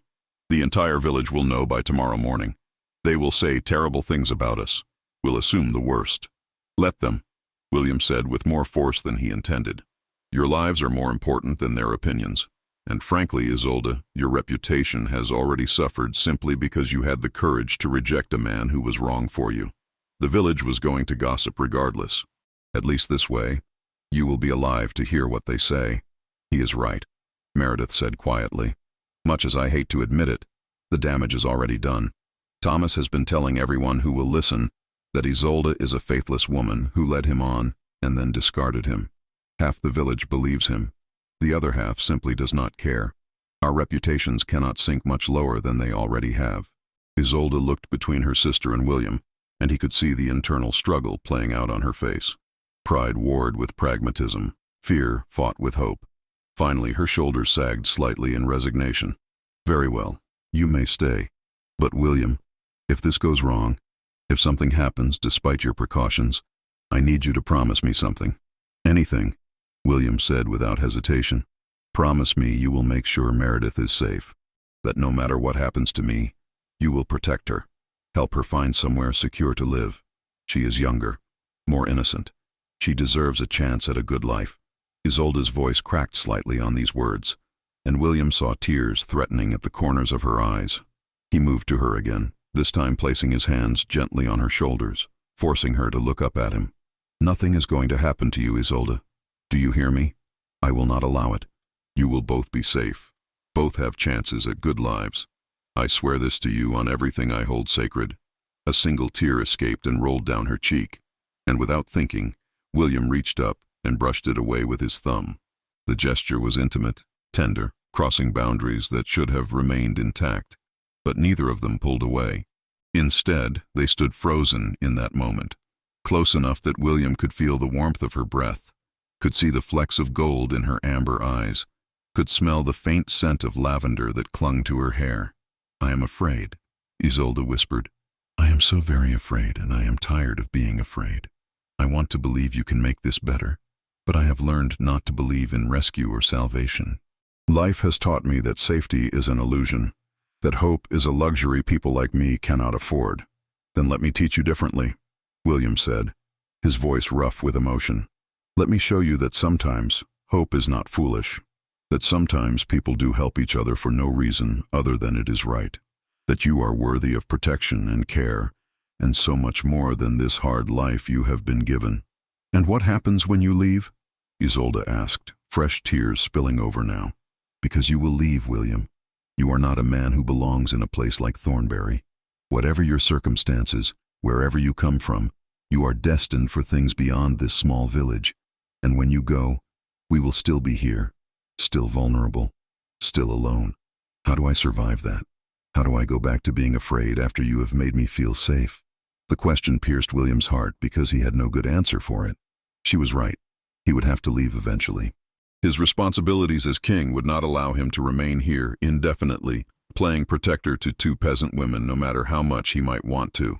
But the thought of leaving her, of returning to his castle and his court while she remained here in danger, was becoming increasingly unbearable. "I do not know," he admitted, the words costing him. "I do not have all the answers, Isolde, but I know this. While I am here, you will be safe. And when I must leave, I will make arrangements to ensure your continued safety. You will not be abandoned. That much I can promise you." "How can you make such promises?" Isolde demanded, pulling away from him now, her fear manifesting as anger. "You speak as though you have power over life and death, as though you can simply decree safety into existence. But you are one man, William, and Thomas is backed by his father's wealth and position in this village. When you leave, all your promises mean nothing. We will be exactly where we started, except worse because now Thomas will be even more determined to punish me for accepting your protection." She was working herself into a panic, her breathing coming faster, her hands trembling. William recognized the signs of someone pushed past their breaking point, someone who had held themselves together through sheer force of will and was now crumbling under the accumulated weight of fear and stress. "Isolde," he said gently, reaching for her again. "Breathe. Just breathe. You are safe right now, in this moment. Tomorrow's troubles can wait for tomorrow. Right now, all you need to do is breathe." But she shook her head violently, backing away from him until she hit the wall. "You do not understand. You cannot understand. You are a man. Even if you are not like Thomas, you are still a man. You can walk through the world without fear, can defend yourself, can go where you please and do as you wish. But I am a woman, William. A poor woman with no family, no protector, no power. Do you know what that means? Do you understand what it is like to know that any man could decide to hurt you, to take from you, to destroy you, and there would be no consequences? That the law, society, even common decency would side with him over you simply because he is male and you are not?" The raw pain in her voice, the bitter truth of her words, made William want to tear down the entire social structure that had created such injustice. "You are right," he said quietly. "I cannot fully understand what your life is like, what you face every day simply because of your sex. But I am trying to understand, Isolde. And what I do understand is that this is wrong, deeply and fundamentally wrong. Women should not have to live in fear. You should not have to accept harassment and threats as inevitable parts of existence. This is not natural law or God's will. This is human cruelty, and it can be changed." "Changed by whom?" Isolde laughed, but it was a broken sound. "By you? One man against centuries of tradition and custom. You are kind, William, and brave, but you are also naive if you think anything will change. This is the world we live in. This is how it has always been, and how it will always be." "No," William said with quiet force. "It is how it has been, but it does not have to be how it always is. Change is possible, Isolde. Slow, difficult, frustrating change, but change nonetheless. And it starts with individual choices, with people deciding that they will not accept injustice, that they will stand up even when it is difficult, even when success seems impossible. Isolde stared at him for a long moment, her amber eyes searching his face as if trying to understand who he really was, this strange man who spoke of change and justice as though they were achievable rather than impossible dreams. "Who are you?" she asked finally. "Truly, who are you? Because you are not just a traveler, not just a merchant or tradesman passing through. You speak like someone accustomed to authority, to being obeyed. You carry yourself like a warrior. And you talk about changing the world as though you might actually have the power to do so." William felt the trap closing around him, felt the web of deception he had woven beginning to tighten. He could not tell her the truth. Not yet, perhaps not ever. But neither could he lie to her directly, not when she was looking at him with such desperate hope, such need to believe in something beyond the harsh reality of her daily existence. "I am someone who wants to help," he said carefully. "Someone who has seen too much suffering and injustice and has decided to do something about it, even if that something is small and limited. That is all you need to know right now, Isolde. The rest can wait for another time." She opened her mouth to protest, to push for more answers, but Meredith intervened. "Sister, let it be. William is helping us and his reasons are his own.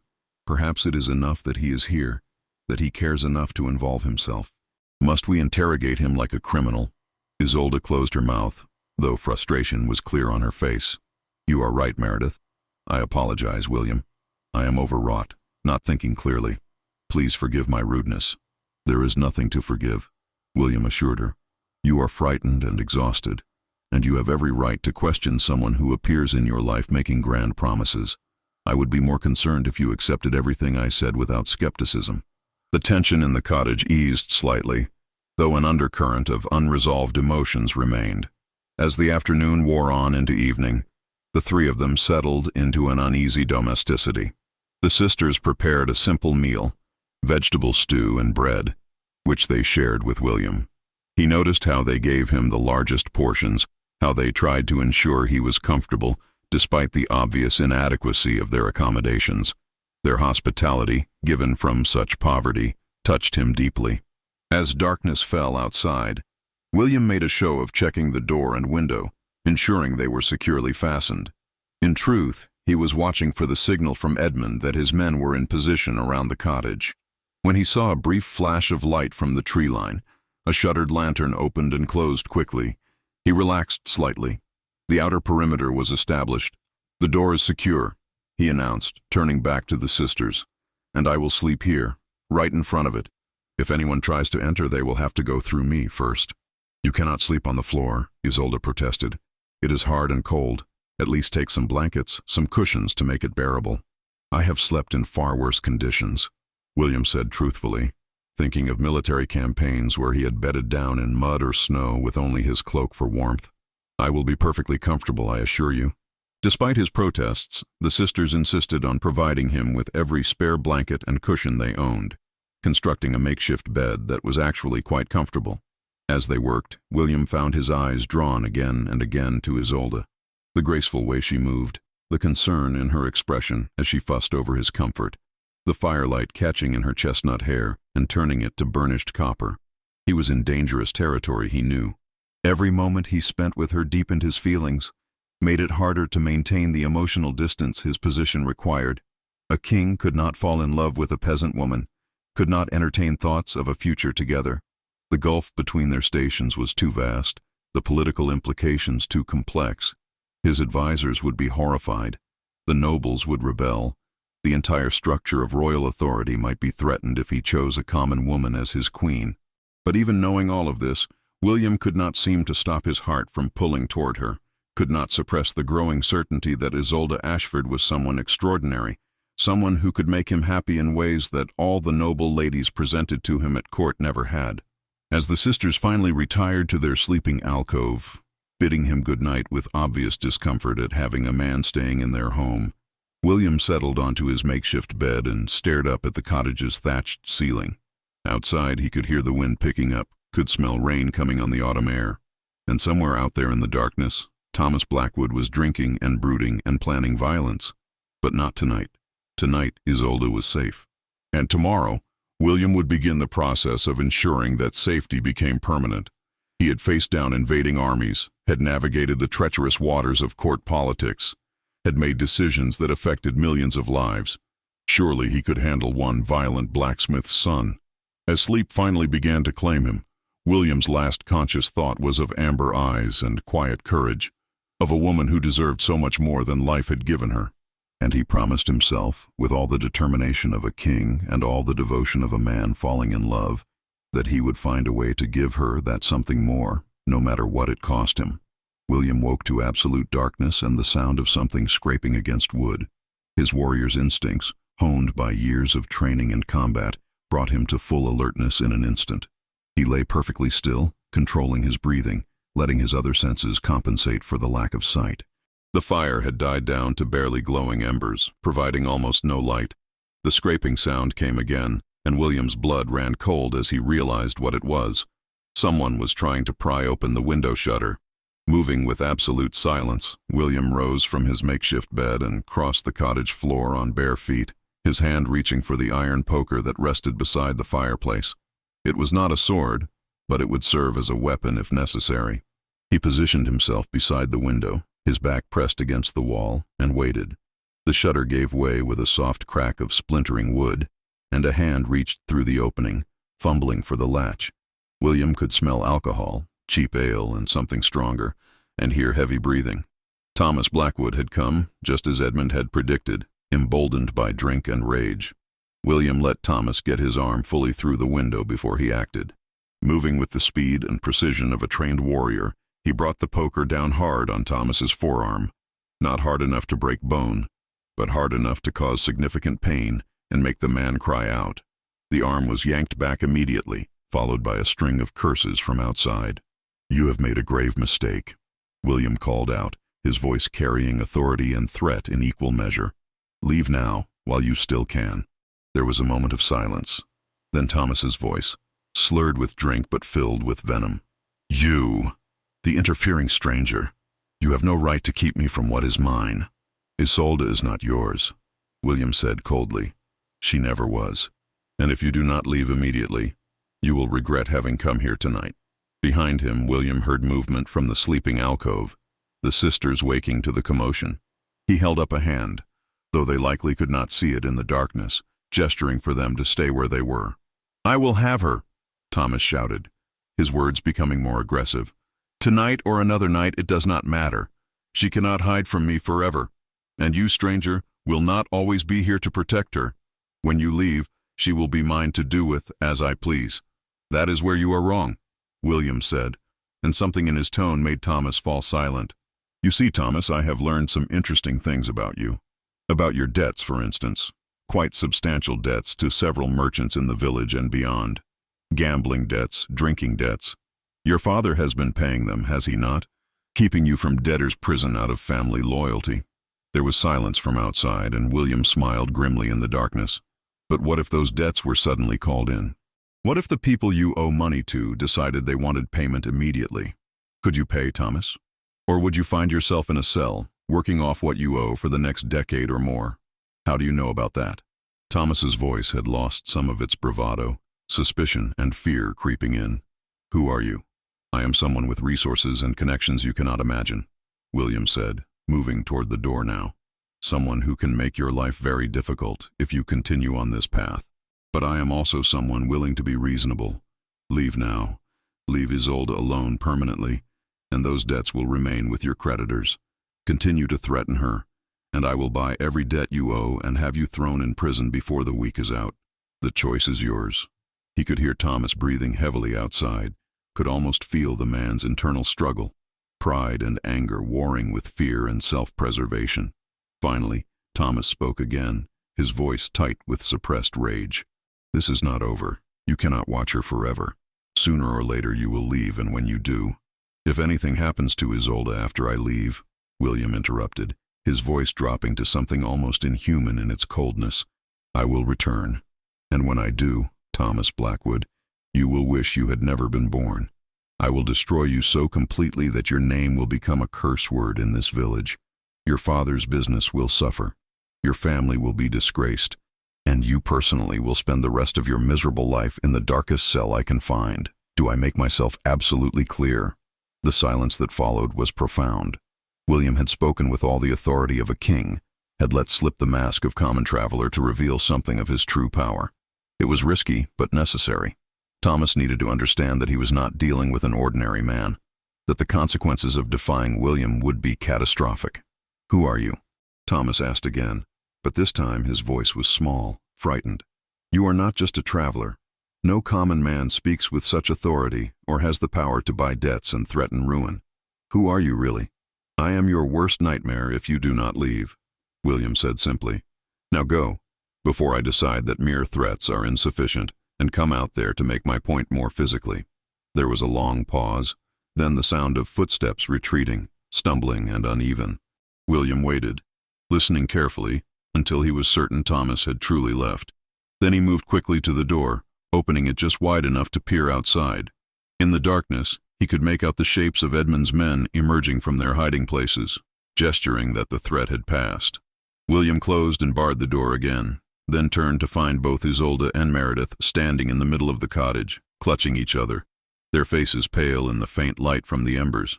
He moved quickly to the fireplace, stirring the coals and adding kindling until flames sprang to life again, casting dancing shadows around the small room. "It is over," he said gently. "He is gone, and he will not return tonight." "He was here," Isolde whispered, her voice shaking. "He actually came here, tried to break into our home while we slept. If you had not been here, if you had not woken—" She could not finish the sentence, horror at what might have happened choking off her words. William crossed to her, placing his hands on her shoulders to steady her. "But I was here, and he failed. And now he knows that threatening you will have consequences far beyond anything he imagined." "What you said about his debts?" Meredith interjected, her voice steadier than her sister's but still trembling slightly. "Can you truly do that? Buy his debts and have him imprisoned?" "Yes," William said simply. "I told you I had resources. I was not exaggerating." "But who are you?" Isolde demanded, pulling away from him, her fear transforming into something else. Anger, confusion, desperation for truth. "You speak of buying debts as though money means nothing to you. You threaten a man with complete ruin as though you have the power of a lord or noble. You command fear with your words alone." Thomas believed you. I could hear it in his voice. He was terrified. What common traveler could inspire such fear? William knew this moment had been inevitable from the instant he had chosen to involve himself in Isolde's life.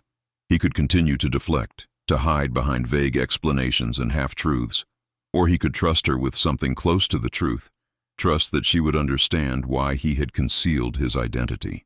"I am not a common traveler," he admitted slowly, choosing his words with extreme care. "My circumstances are complicated, and I am not at liberty to explain everything. But you deserve to know that I have more influence and resources than I initially led you to believe. I came to Thornbury seeking to understand how ordinary people live, to see the world through different eyes. I did not expect to become personally involved in anyone's troubles. But when I saw you in the market square, when I understood what you were facing, I could not simply walk away." "You still have not answered the question," Isolde said, her amber eyes fixed on his face with laser intensity. "What are you? A wealthy merchant? A minor noble traveling incognito? Someone with connections to the royal court?" William felt the trap tightening around him, felt the weight of his deception pressing down. "I am someone who can help you," he said, sidestepping the direct question. "Someone who has the means to ensure Thomas Blackwood never threatens you again. That is all you need to know, all I can tell you right now.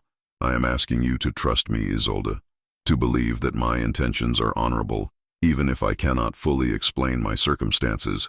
Isolde stared at him for a long moment, conflict playing across her features. Finally, she shook her head slowly. "I do trust you, William, though I cannot explain why. You have shown me nothing but kindness and protection. You have put yourself at risk for my sake, for Meredith's sake.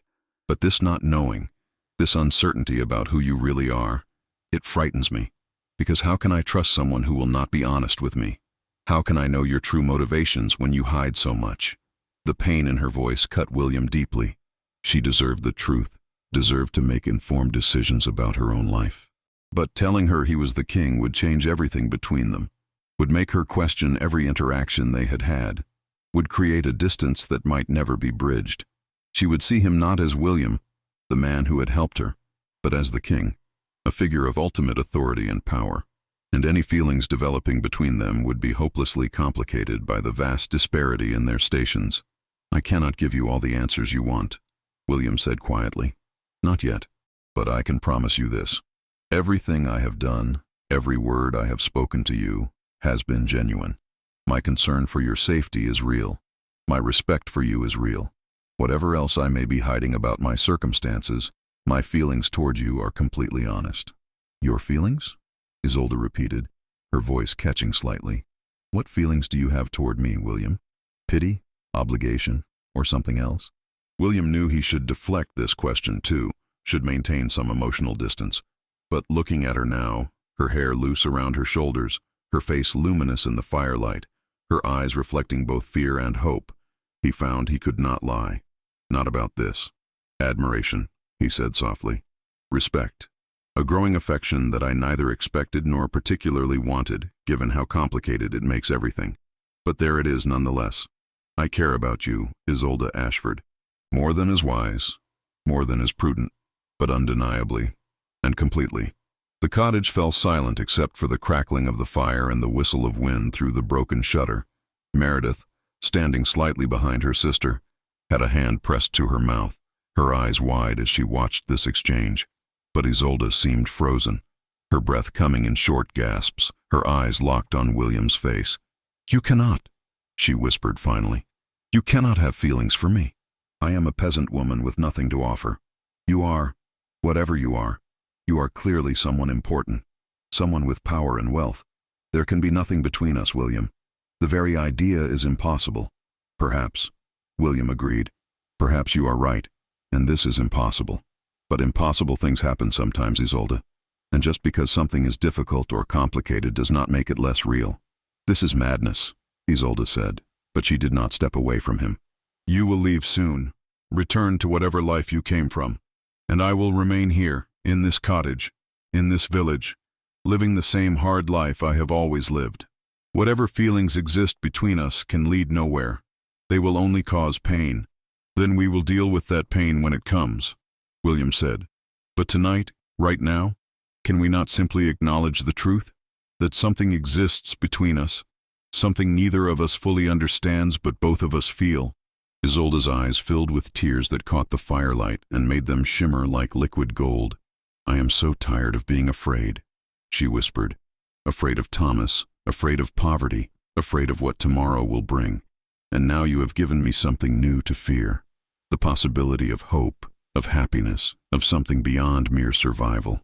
That terrifies me more than anything else, William, because hope can be taken away, and the loss of it is worse than never having it at all." William closed the distance between them, his hands coming up to frame her face gently. "Then let me be brave enough for both of us," he said. "Let me hope for us. Believe in possibilities. You do not have to be afraid, Isolde. Not anymore. Not while I am here. But you will not be here forever," she said, one of her hands coming up to cover his where it rested against her cheek. "That is the fundamental problem. Whatever this is between us, it has an expiration date. You will leave, and I will be left with memories of what might have been if the world were different. If we were different." "Perhaps the world can be different," William said, his thumb brushing away a tear that had escaped down her cheek. "Perhaps we have more power to shape our own destinies than we believe.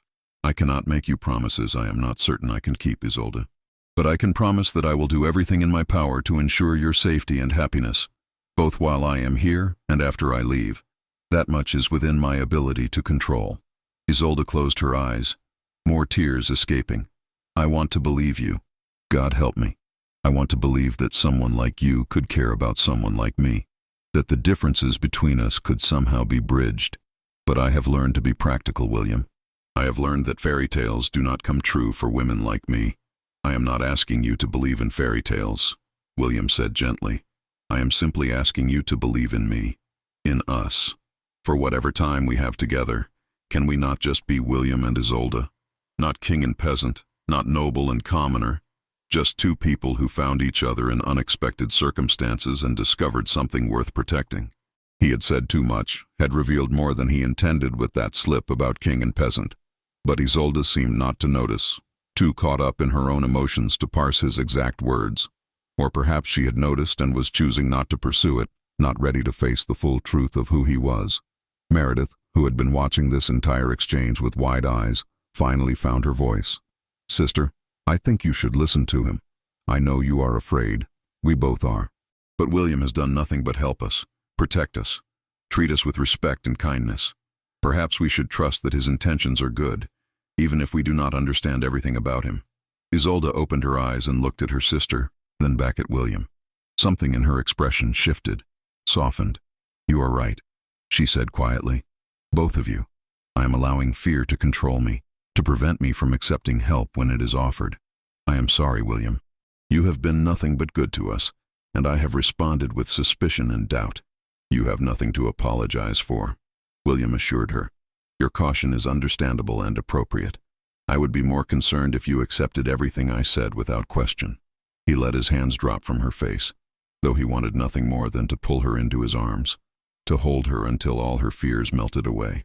But that would be crossing a line they were not ready to cross, despite the feelings building between them. "We should try to get some more sleep," Meredith said practically, though it was clear from her expression that she doubted any of them would be able to rest after the night's events. "It will be dawn in a few hours, and we all need whatever rest we can get." William nodded, returning to his makeshift bed by the door while the sisters retreated once again to their sleeping alcove. But before she disappeared behind the curtain that separated their sleeping area from the main room, Isolde turned back to look at him. "Thank you," she said simply, "for being here tonight, for protecting us, for caring. Whatever happens tomorrow or the day after or any day in the future, I want you to know that your presence here has meant more to me than I can express." "It has been my honor," William replied, meaning every word. As the cottage settled into an uneasy quiet, William lay staring at the thatched ceiling, his mind racing. The confrontation with Thomas had gone as well as could be expected. The man had been frightened off, at least temporarily. But William knew this was not over. Edmund would need to follow through on purchasing Thomas's debts, would need to make the threat real and tangible. And they would need to find a more permanent solution, some way to ensure Isolde's safety that did not depend on William's continued presence in Thornbury. But beyond these practical concerns, William's mind kept returning to the conversation he had just had with Isolde, to the feelings he had admitted, to the way her face had looked in the firelight when she spoke of fear and hope. He was falling in love with her. There was no point in denying it anymore. Every moment in her presence only deepened his feelings, made him more certain that she was someone extraordinary, someone who could make him happy in ways his royal obligations never had. But what could he possibly do about it? He was the King of England, and she was a peasant woman. The gulf between them was not merely social but political, legal, existential. Kings did not marry commoners. It simply was not done, not without causing massive upheaval and potentially destabilizing the entire realm. His advisors would be apoplectic. The noble families who had been angling to marry their daughters to him would be outraged. Foreign kingdoms, who had proposed alliances through marriage, would see it as an insult. And yet, the thought of returning to his castle, of resuming his search for an appropriate royal bride among the simpering noblewomen who cared only for his crown and not for him as a person, the thought was unbearable now that he had met Isolde. How could he settle for political convenience when he had experienced genuine connection? How could he choose duty over the possibility of real happiness? These were questions without easy answers, dilemmas that would require careful thought and probably painful choices. But they were questions for tomorrow, for the days ahead. Tonight Isolde was safe, and for now, that would have to be enough. As the first gray light of dawn began to creep through the gaps in the shutters, William finally felt himself drifting toward sleep. His last conscious thought was that in all his years as king, with all the power and privilege his position afforded, he had never felt as purposeful or as alive as he did now, protecting one woman in a tiny cottage at the edge of a forgotten village. It was a revelation that would change everything, though he did not yet fully understand how. Outside, Edmund and his men maintained their vigil, ensuring no further threats approached during the vulnerable hours before dawn. And somewhere in Thornbury, Thomas Blackwood nursed his bruised arm and his wounded pride, unaware that he had just made an enemy of the most powerful man in England. The consequences of that would become clear soon enough. But for now, all was quiet, and in the small cottage by the old oak tree, 3 people slept fitfully, their lives irrevocably intertwined by chance and choice and the mysterious workings of fate. The morning sun rose pale and cold over Thornbury, casting long shadows across the village as William emerged from the Ashford cottage. He had slept little, his mind too occupied with plans and contingencies, but years of military training had taught him to function on minimal rest. Behind him, the sisters were preparing a simple breakfast, their movements quiet and subdued after the harrowing events of the previous night. Edmund was waiting near the old oak tree, his posture casual to any observer, but his eyes sharp and alert. William walked to him, maintaining the appearance of 2 men engaged in ordinary conversation while discussing matters of considerable weight. "Report," William said quietly, his gaze scanning the village square in the distance. "Blackwood went directly to the tavern after leaving here last night, drank himself into a stupor, and had to be carried home by his friends," Edmund replied, his weathered face grim. He was ranting about strangers and interference, but drunk enough that most people dismissed it as the ravings of a man who had too much ale. "However, Your Majesty, I have completed the task you assigned. I have purchased all of Thomas Blackwood's outstanding debts, every penny he owes to merchants, tavern keepers, and gambling associates. The total was substantial, nearly 30 gold crowns. William nodded, unsurprised by the amount. 30 gold crowns was a fortune to a common person, representing years of labor. To William, it was pocket change, a trivial expenditure in service of a cause that mattered to him. Good. And the creditors understand they are to keep this information confidential until I give the word. They do, sire. I made it clear that discretion was required and would be rewarded. They are happy to have their money and ask no questions. Edmund paused, studying William's face with the familiarity of long service. Your Majesty, I must ask, what is your plan here? You have neutralized the immediate threat, but we cannot remain in Thornbury indefinitely. Eventually, we must return to the capital, and when we do, these women will be vulnerable again. I am aware of that, William said, his jaw tightening, which is why I need to find a more permanent solution. Have you learned anything else about Blackwood? Any other leverage we might use? There is one thing, Edmund said carefully. His father, the blacksmith, is growing tired of his son's behavior. Several people mentioned that the elder Blackwood has threatened to disown Thomas if he does not settle down and start behaving responsibly. The father is not a bad man by all accounts. Strict, traditional, but fundamentally decent. He is ashamed of his son's treatment of women, though he has enabled it by paying off the debts and smoothing over problems. William's mind began working through possibilities. Interesting. Perhaps a conversation with the father would be productive. If he understands the full extent of his son's behavior, and the consequences that will follow if it continues, he might be willing to take action himself. That could work, Edmund agreed, though approaching him will be delicate. You cannot reveal your true identity, but you need enough authority to be taken seriously. Leave that to me, William said. I have been navigating delicate conversations since I was old enough to speak. One more will not tax my abilities. He glanced back toward the cottage, where he could see Isolde moving past the window. How much longer can we maintain this charade, Edmund? How long before word reaches the capital that I am missing, before my absence causes problems that cannot be ignored? We have perhaps another week, maybe 2 at most, Edmund calculated. After that, the council will begin to panic. They will send search parties, will fear assassination or kidnapping. Your disappearance cannot be explained away indefinitely, Your Majesty. A week or 2.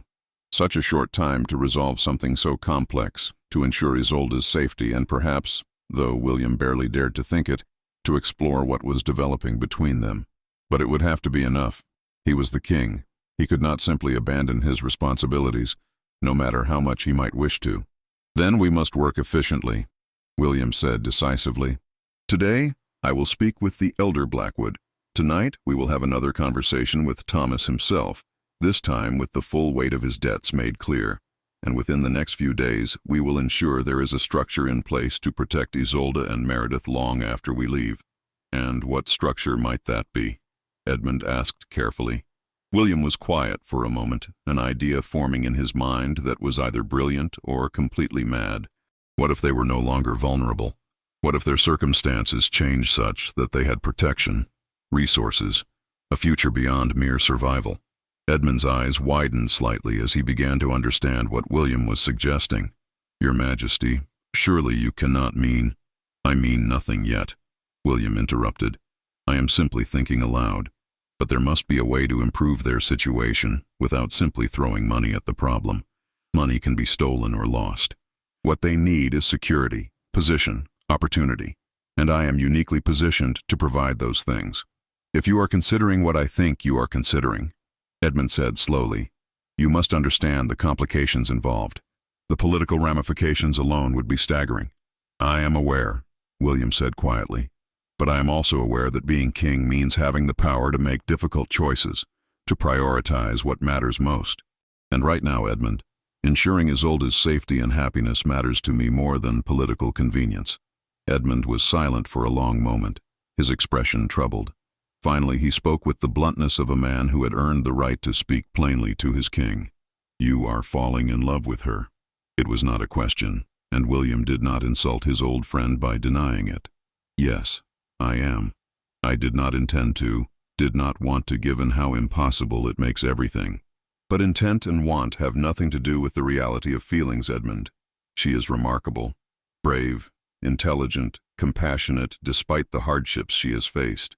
She sees the world clearly, without the rose-colored glasses of privilege or the cynicism of courtiers. And when I am with her, I feel more like myself than I have in years. How can I simply walk away from that? Because you are the king, Edmund said gently. Because your personal happiness, as much as I wish it could be otherwise, must sometimes be sacrificed for the good of the realm. You know this, Your Majesty. Your father taught you this from childhood. My father was a good king, but a lonely man, William replied.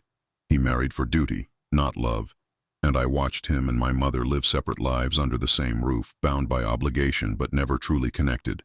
He told me once, near the end of his life, that his greatest regret was never knowing what it felt like to be loved for himself rather than for his crown. I swore then that I would not make the same mistake. And yet you have spent 5 years since taking the throne searching for a suitable bride among the nobility and finding none that pleased you, Edmund observed. Perhaps it is not that the right woman did not exist among them, but that you were looking for something that noble ladies, raised for politics and position, could never provide. William smiled slightly at his friend's perception. Perhaps you are right. Or perhaps I simply had not met Isolde yet. He straightened, squaring his shoulders with decision. Regardless, my feelings are my own concern for now. What matters immediately is ensuring her safety. Let us focus on that, and the rest will resolve itself in time. Edmund nodded, clearly not convinced, but willing to defer to his king's judgment. What are your orders? Continue to maintain watch on the cottage. I'm going to return inside for breakfast. Then I will seek out the elder Blackwood at his forge. You will accompany me. Your presence will lend weight to whatever I say, and have 2 men ready to bring Thomas to a private location tonight, somewhere away from curious eyes where we can have a frank conversation about his future choices. It will be done, Your Majesty. Edmund bowed slightly, then melted away into the morning bustle of the village, becoming just another face in the crowd. William returned to the cottage, where Isolde greeted him with a tentative smile that made his heart ache. She had clearly been crying. Her eyes were slightly red and puffy, but she was composed now, her natural strength reasserting itself. Good morning, she said softly. I hope you were able to get some rest after everything. Enough, William assured her, settling onto the bench at her invitation. And you? How are you feeling this morning? Frightened, if I am honest, Isolde admitted, setting a bowl of porridge in front of him. It was thin, more water than oats, but she had added a precious sprinkle of honey to sweeten it. But also grateful. If you had not been here, if Thomas had succeeded in breaking in, she shuddered, unable to complete the thought. But he did not succeed, William said firmly, and he will not try again, Isolde. I'm going to ensure that today. How? Meredith asked, joining them at the table with her own bowl. What can you possibly do that will make Thomas leave us alone permanently? He is obsessed, irrational. Men like that do not simply give up. No, they do not, William agreed, which is why they need to be given compelling reasons to change their behavior. Thomas is motivated by 2 things, his desires and his self-interest. We cannot change his desires, but we can make acting on them so costly that his self-interest overrides everything else. You speak as though you have experience with such men, Isolde observed, studying his face. I have known many men throughout my life, William said carefully. Some good, some evil, most somewhere in between. And I have learned that everyone has pressure points, things they care about enough that threatening them produces change. For Thomas, those pressure points are his debts, his father's approval, and his freedom. Today, I am going to make it very clear that continuing to pursue you will cost him all three. His father? Isolde's eyes widened. You plan to speak with Master Blackwood? I do. The elder Blackwood is, by all accounts, a decent man who is ashamed of his son's behavior but has enabled it nonetheless. Perhaps if he understands the full extent of what Thomas has done and what he attempted last night, he will take action himself. A father's discipline can be more effective than any outside intervention. It could also make things worse, Meredith warned. If Master Blackwood sides with his son, if he refuses to believe us or blames Isolde for leading Thomas on, then we will have made an enemy of the most influential craftsman in the village. A valid concern, William acknowledged, but I believe the risk is worth taking, and I will ensure that Master Blackwood understands there are consequences if he chooses to protect his son rather than do what is right.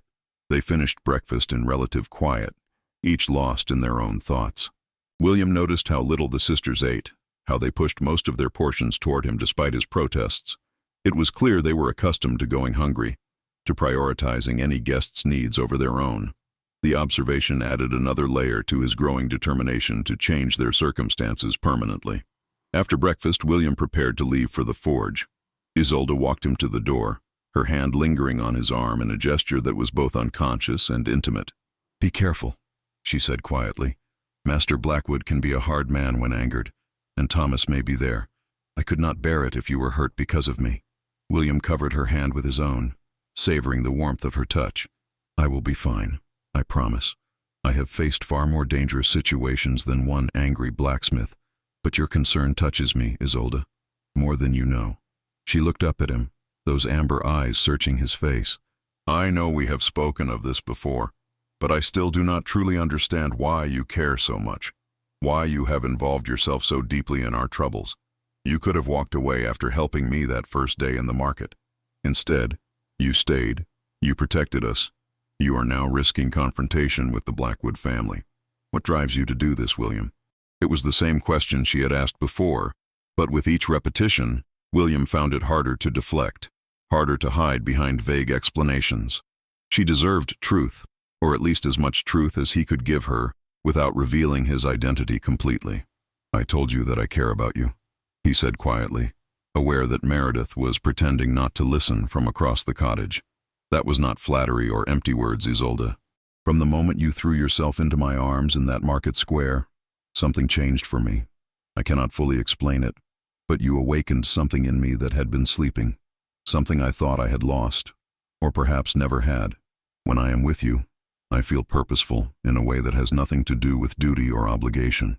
I feel like the man I was meant to be, rather than the role I was born into. Does that make sense? Isolde's eyes had filled with tears again, but she blinked them back determinedly. It makes too much sense, which terrifies me, because I feel the same way, William.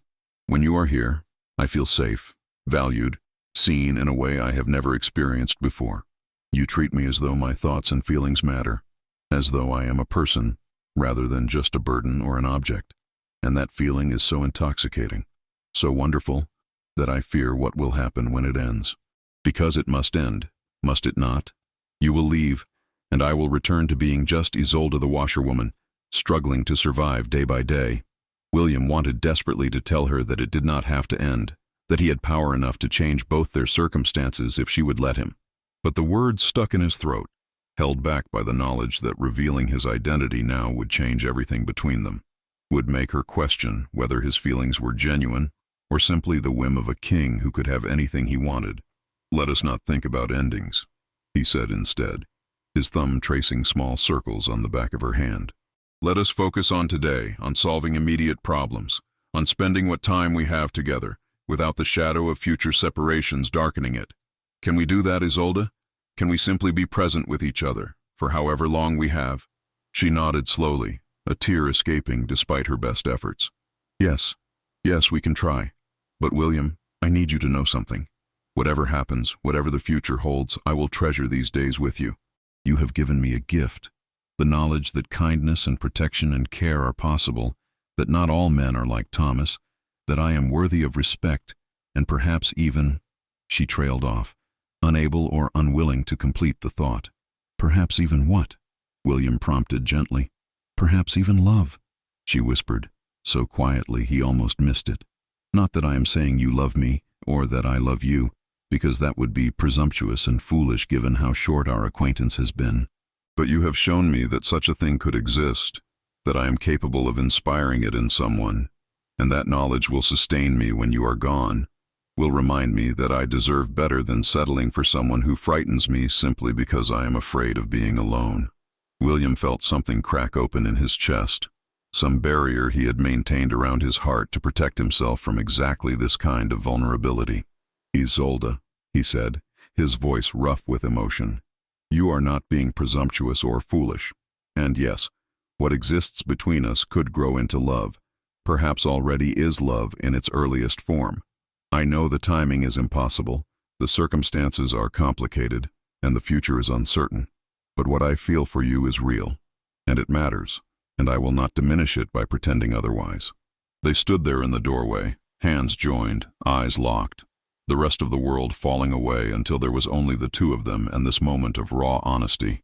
William knew he should step back, should maintain some distance, but he found himself leaning closer instead, drawn by a force he could not name and did not want to resist. Isolde's breath caught as she realized his intention, but she did not pull away. Instead, she lifted her face slightly, her lips parting, her eyes fluttering closed in invitation and acceptance. William's lips were a breath away from hers when Meredith's voice cut through the moment like a knife. Sister, the chickens have gotten into the garden again. They sprang apart, both breathing hard, color high in their cheeks. Isolde laughed shakily, pressing a hand to her heart. I should help her. The chickens will destroy what little remains of our vegetables if we do not act quickly. Of course, William said, his own voice unsteady. I should go to the forge anyway. We will continue this conversation later. Will we? Isolde asked, a small smile playing at her lips despite her obvious embarrassment at being interrupted. We will, William promised. Then, throwing caution aside, he leaned forward and pressed a quick, soft kiss to her forehead. Be safe while I am gone. Bar the door and do not open it for anyone except me. He left before she could respond, striding away from the cottage with his heart racing and his mind in turmoil. He had nearly kissed her, had been seconds away from crossing a line that, once crossed, could not be uncrossed. And the terrifying part was that he felt no regret, only frustration that they had been interrupted. Edmund fell into step beside him as he approached the village center. Your Majesty, your face is flushed. Has something happened?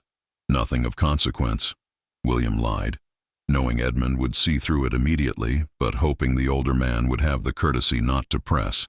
Edmund did not press, but his knowing look suggested the conversation was merely postponed, not abandoned. The forge is this way. Are you certain you want to do this now? You seem distracted. I am fine, William insisted, forcing his mind away from amber eyes and almost kisses to focus on the task at hand. And there is no point in delaying. The sooner we deal with the Blackwood situation, the sooner Isolde can feel secure. The forge was located near the center of the village, a large stone building with a thatched roof from which smoke constantly billowed. The sound of hammer on anvil rang out as they approached, a rhythmic pounding that spoke of skill and strength. The smell of hot metal and coal smoke filled the air, acrid and sharp. William paused outside the open door, observing before entering. The elder Blackwood was a man in his 50s, still powerfully built, but showing signs of age in the gray of his hair and the lines around his eyes. He worked the forge with practiced efficiency, his movements economical and precise. Beside him worked a younger apprentice, a boy of perhaps 14 who was clearly still learning the trade. Of Thomas there was no sign, which William took as either very good or very bad luck. Good because it meant they could speak frankly without the son present to complicate matters. Bad because it meant Thomas might be anywhere in the village, including near Isolde's cottage. William stepped into the forge, Edmund close behind. The heat was intense, waves of it rolling from the forge fire and almost physical force. Master Blackwood looked up from his work, his eyes narrowing as he took in the two strangers. "Help you, gentlemen?" he asked, his voice rough from years of breathing smoke and shouting over the sound of metal working.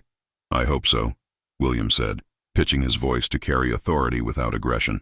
"I am William, recently arrived in Thornbury. I believe we need to have a conversation about your son, Thomas." Master Blackwood's expression darkened immediately. What has the boy done now? The resignation in his voice suggested this was not the first such conversation he had had, nor likely the last. "Your son has been harassing a young woman in the village, a woman who rejected his courtship. Last night he attempted to break into her cottage, presumably with ill intent. I was there and stopped him, but the situation has escalated beyond what can be ignored or excused." William kept his voice level, factual, giving Master Blackwood no room to dismiss this as mere gossip or exaggeration.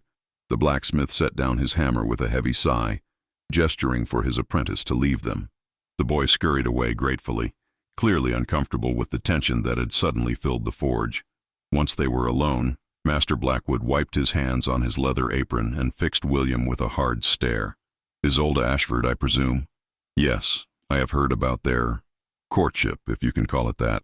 Thomas has been mooning over the girl for months, even after she made it clear she wanted nothing to do with him." The older man's voice carried both frustration and shame.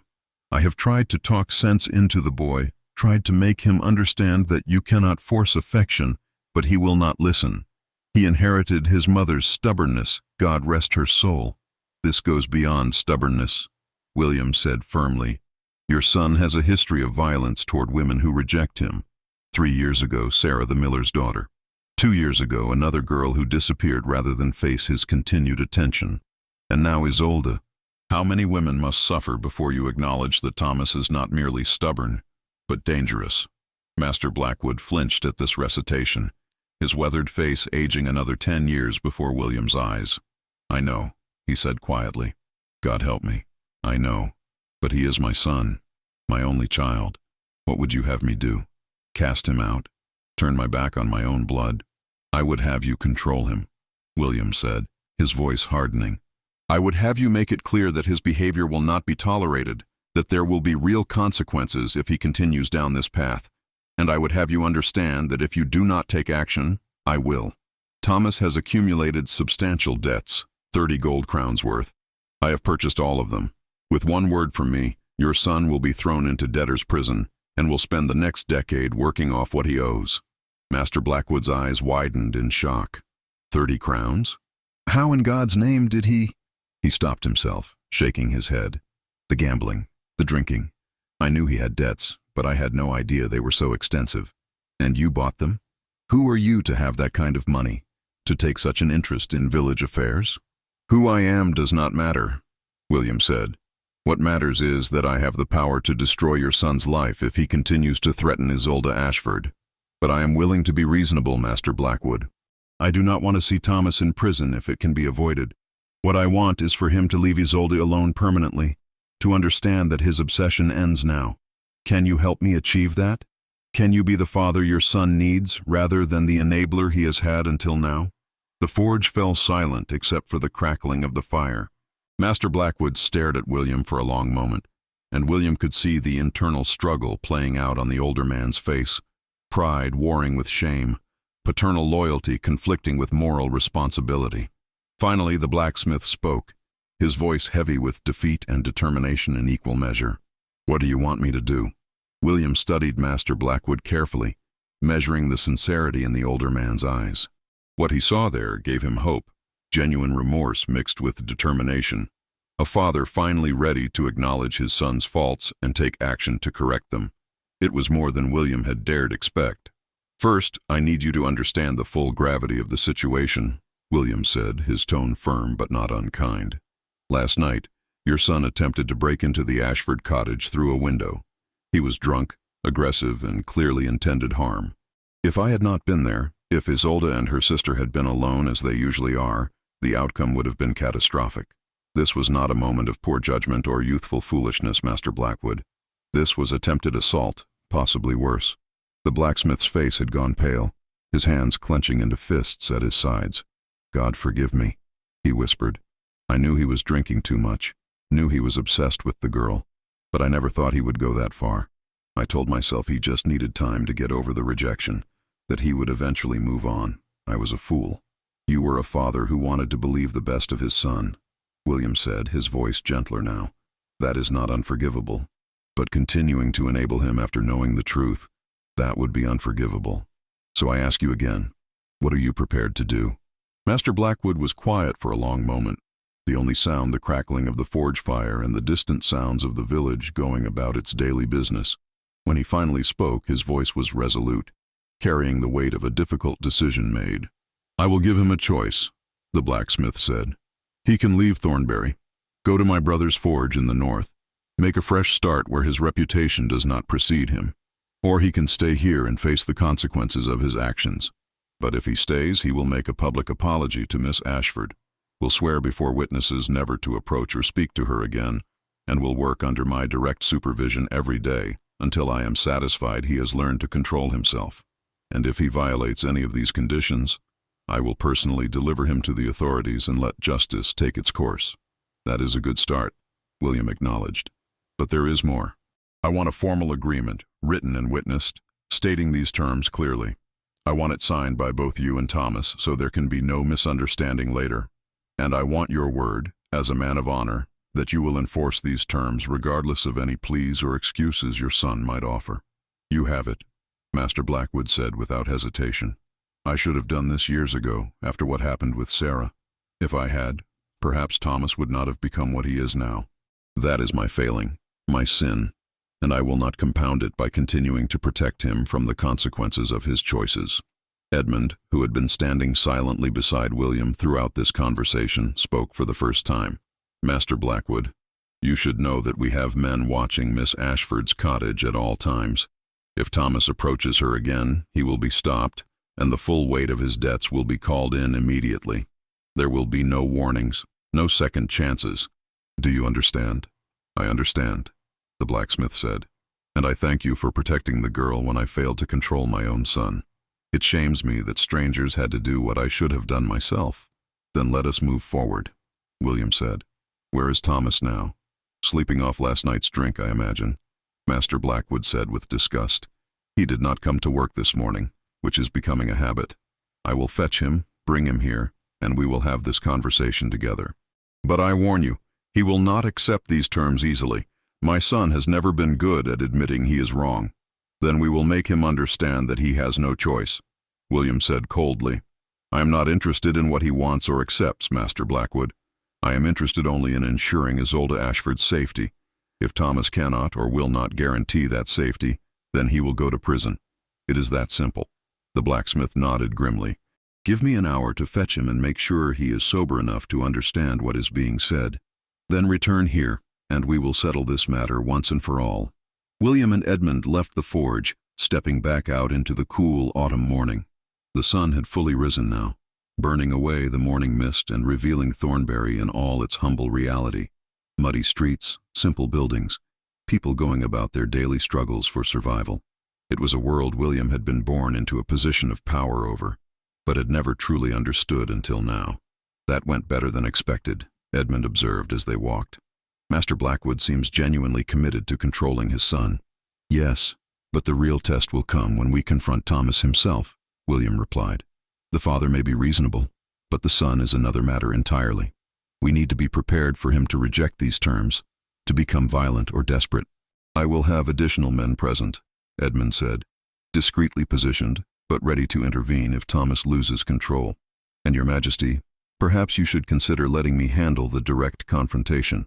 If Thomas becomes physical, if there is violence, you could be injured. The risk is mine to take," William interrupted firmly. "I will not hide behind others when facing a bully, Edmund. That is not who I am, king or not. Besides, Thomas needs to see that I am not afraid of him, that threats and intimidation will not work. If I send others to face him while I remain at a safe distance, it undermines everything." Edmund sighed, but nodded his acceptance. "As you command, Your Majesty, but I will be right beside you, and I will intervene if necessary, regardless of your orders." William smiled slightly at his old friend's protective instinct. I would expect nothing less. They spent the next hour making preparations. Edmund positioned his men strategically around the forge, ensuring they could respond quickly if the situation deteriorated. William returned briefly to the Ashford cottage to check on Isolde and Meredith, finding them mending clothing by the morning light that streamed through the window. "How did it go with Master Blackwood?" Isolde asked anxiously as soon as William entered. "Was he receptive, or did he defend his son?" "He was surprisingly receptive," William assured her, settling onto the bench beside her. "He recognizes that Thomas has a problem and is willing to take action. We are meeting again in less than an hour to confront Thomas directly and establish clear terms for his behavior going forward." "You are going to confront Thomas?" Isolde's hand found his arm, gripping it tightly. "William, that is dangerous. He is violent, unpredictable, especially when cornered. What if he attacks you? What if he has a weapon?" "I will be fine," William said, covering her hand with his own. "I am not alone.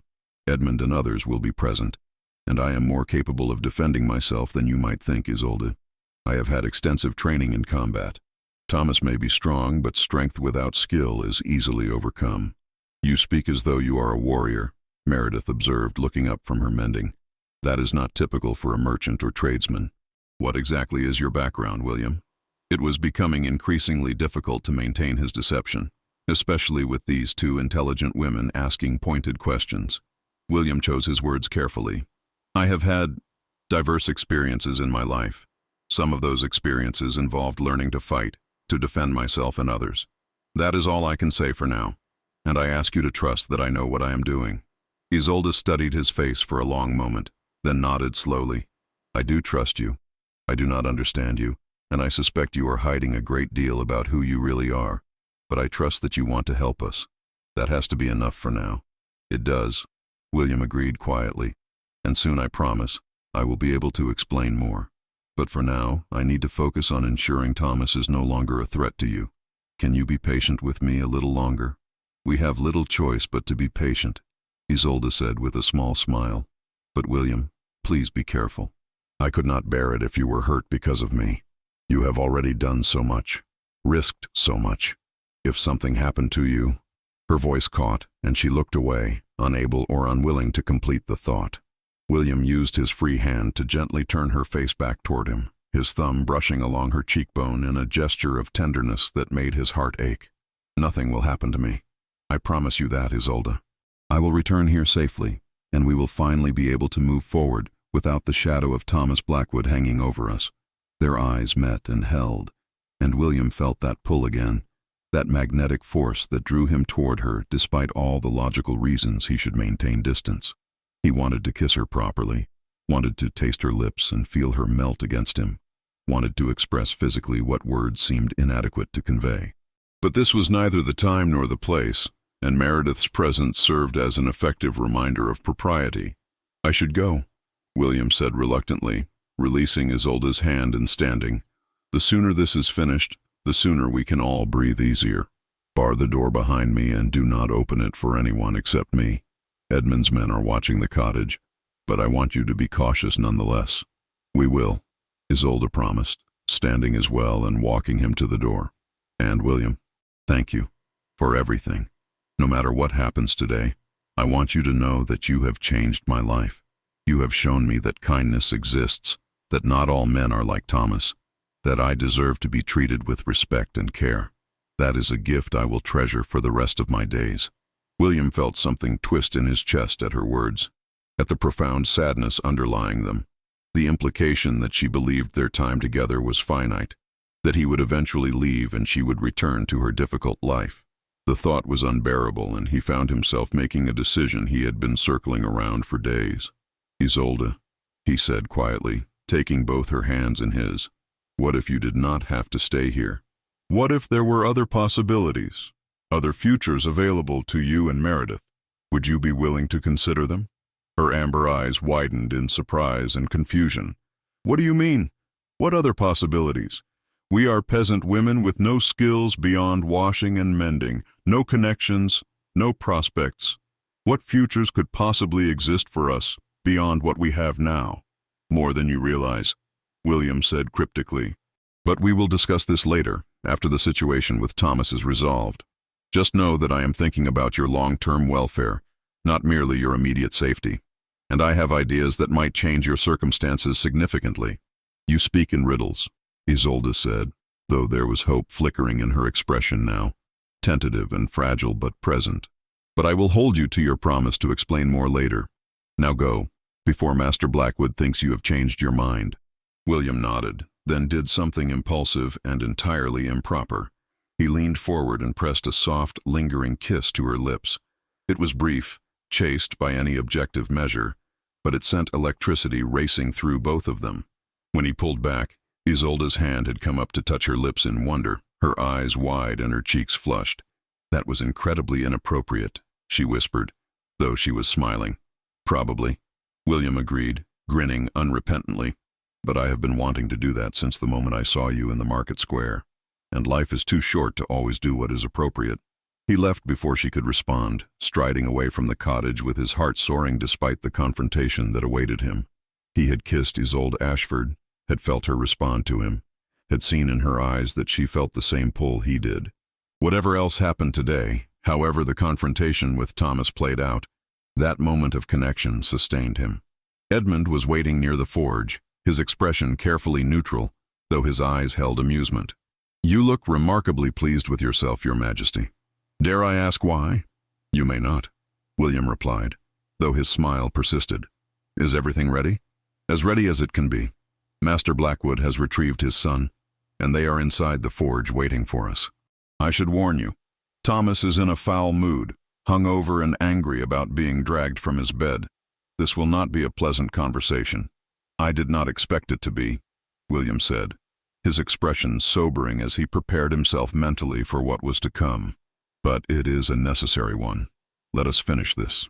They entered the forge to find Master Blackwood standing near the anvil, his arms crossed and his expression stern. Beside him slouched Thomas, looking exactly as Edmund had described, hungover, surly, and radiating hostility. The younger Blackwood's eyes were bloodshot, his face unshaven and pale, his clothes rumpled from sleep. But when he saw William, recognition flared in those dark eyes, followed immediately by rage. You! Thomas spat, straightening from his slouch. The interfering bastard who thinks he can tell me what to do. My father says you have been spreading lies about me, trying to turn him against his own son. I have spread no lies, William said calmly, meeting Thomas's glare without flinching. I have merely told your father the truth about your behavior, the harassment, the threats, the attempted break-in last night. Everything I said can be verified by witnesses. Witnesses? Thomas laughed harshly. You mean that faithless woman who led me on for months and then cast me aside like garbage? Her word means nothing. She is nothing but a peasant whore who... The sentence ended abruptly as Master Blackwood's hand connected with his son's face in a ringing slap that echoed through the forge. Thomas stumbled back, hand flying to his reddening cheek, shock replacing anger on his features. You will not speak of any woman that way in my presence, Master Blackwood said, his voice shaking with fury. And you will especially not speak of Miss Ashford that way when she is the injured party in this situation. I raised you better than this, Thomas. Your mother would be ashamed of what you have become. Thomas's face contorted with a mixture of hurt, anger, and something else. Perhaps shame, though it was quickly buried beneath renewed hostility. So, you believe him over me? Some stranger who has been in the village less than a week? That is what I am worth to you. I believe the evidence, Master Blackwood said heavily. I believe the other women you hurt, the debts you accumulated, the drinking and gambling that have consumed you. I believe my own eyes when I see how you have deteriorated over the past year. And yes, Thomas, I believe William, because unlike you, he has no reason to lie. What possible motivation would a stranger have to fabricate stories about you? He wants her for himself, Thomas said viciously, pointing at William. He wants Isolde, so he is trying to eliminate me as competition. It is obvious. He probably plans to use her and discard her just like... Enough, William said, his voice cutting through Thomas's rant like a blade. The authority in that single word was absolute, carrying all the weight of his true position, and it had the desired effect. Thomas fell silent, something in William's tone triggering an instinctive response to dominance. Here is what is going to happen, William continued, his voice cold and controlled. You are going to listen to what your father and I have to say, and then you are going to make a choice. That choice will determine whether you spend the next decade in debtor's prison or whether you have the opportunity to rebuild your life. Do you understand? Thomas's jaw worked, his hands clenching and unclenching at his sides, but he nodded reluctantly. Good, William said. Your father is offering you two options. Option 1. You leave Thornbury immediately and go to work for your uncle in the north. You start fresh in a place where your reputation does not precede you, and you stay away from this village permanently. Option 2. You remain here, but you make a public apology to Isolde Ashford. You swear before witnesses never to approach or speak to her again, and you work under your father's direct supervision until he is satisfied you have learned to control yourself. Regardless of which option you choose, if you violate these terms in any way, I will have you arrested and thrown in prison. I currently hold all your debts, 30 gold crowns worth, and with one word from me, you will lose your freedom for years to come. The color drained from Thomas's face as the full weight of his situation became clear. 30 crowns? That is impossible. I do not owe that much.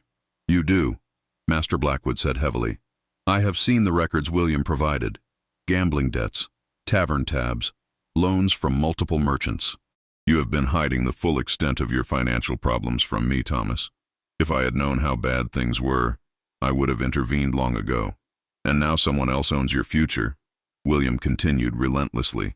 Someone who cares nothing for family loyalty or second chances. Someone who will enforce consequences without hesitation or remorse. So I suggest you choose carefully, Thomas. Either option gives you the chance to start over, to become the man your father hoped you would be. But if you choose to continue down your current path, if you persist in harassing Isolde Ashford, you will discover that I am not a man who makes empty threats. Thomas stared at William with undisguised hatred, and for a moment, William thought the younger man might actually attack him. But then Thomas seemed to deflate, the fight going out of him as reality crashed down. He looked from William to his father and back again, and something in his expression shifted. Not acceptance, not remorse, but pragmatic calculation. What guarantee do I have that if I comply with these terms, you will not use those debts against me anyway? Thomas asked, his voice tight. How do I know this is not just a trick to gain my cooperation before you destroy me regardless? You have my word, William said simply, and despite what you may think of me, I am a man of honor. If you uphold your end of this agreement, the debts will remain unpaid, but will not be called in. You will have the opportunity to work them off over time through legitimate means. But Thomas, understand this. My patience is not infinite. One mistake, one violation of these terms, and there will be no warnings, no second chances. You will go to prison, and I will make certain you never threaten another woman again. The forge was silent, except for the crackling of the fire. Thomas looked down at the floor, his shoulders hunched, his entire posture one of defeat. When he finally spoke, his voice was barely above a whisper. I choose to leave. I will go to my uncle's forge in the north. I cannot stay here, cannot work under my father's eye every day knowing how I have disappointed him, and I cannot face that woman after everything. He looked up at William, and there was something almost pleading in his bloodshot eyes. But I want you to know that I never meant to hurt her. I just wanted her to understand how much I cared, how much I needed her. I did not know how else to make her see. Love does not require force, William said, his voice gentler now. If you must coerce or threaten someone into caring for you, then it is not love. It is obsession, possession, control. True affection is freely given, or it means nothing. I hope you learn that lesson in the north, Thomas. I hope you become the man your father believes you can be. Master Blackwood stepped forward, placing a heavy hand on his son's shoulder. You will leave tomorrow morning. I will write to my brother tonight, explain the situation honestly, and trust that he will help you make a fresh start.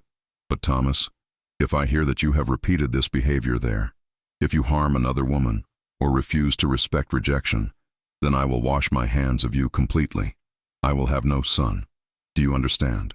I understand, Thomas said, his voice thick with emotion.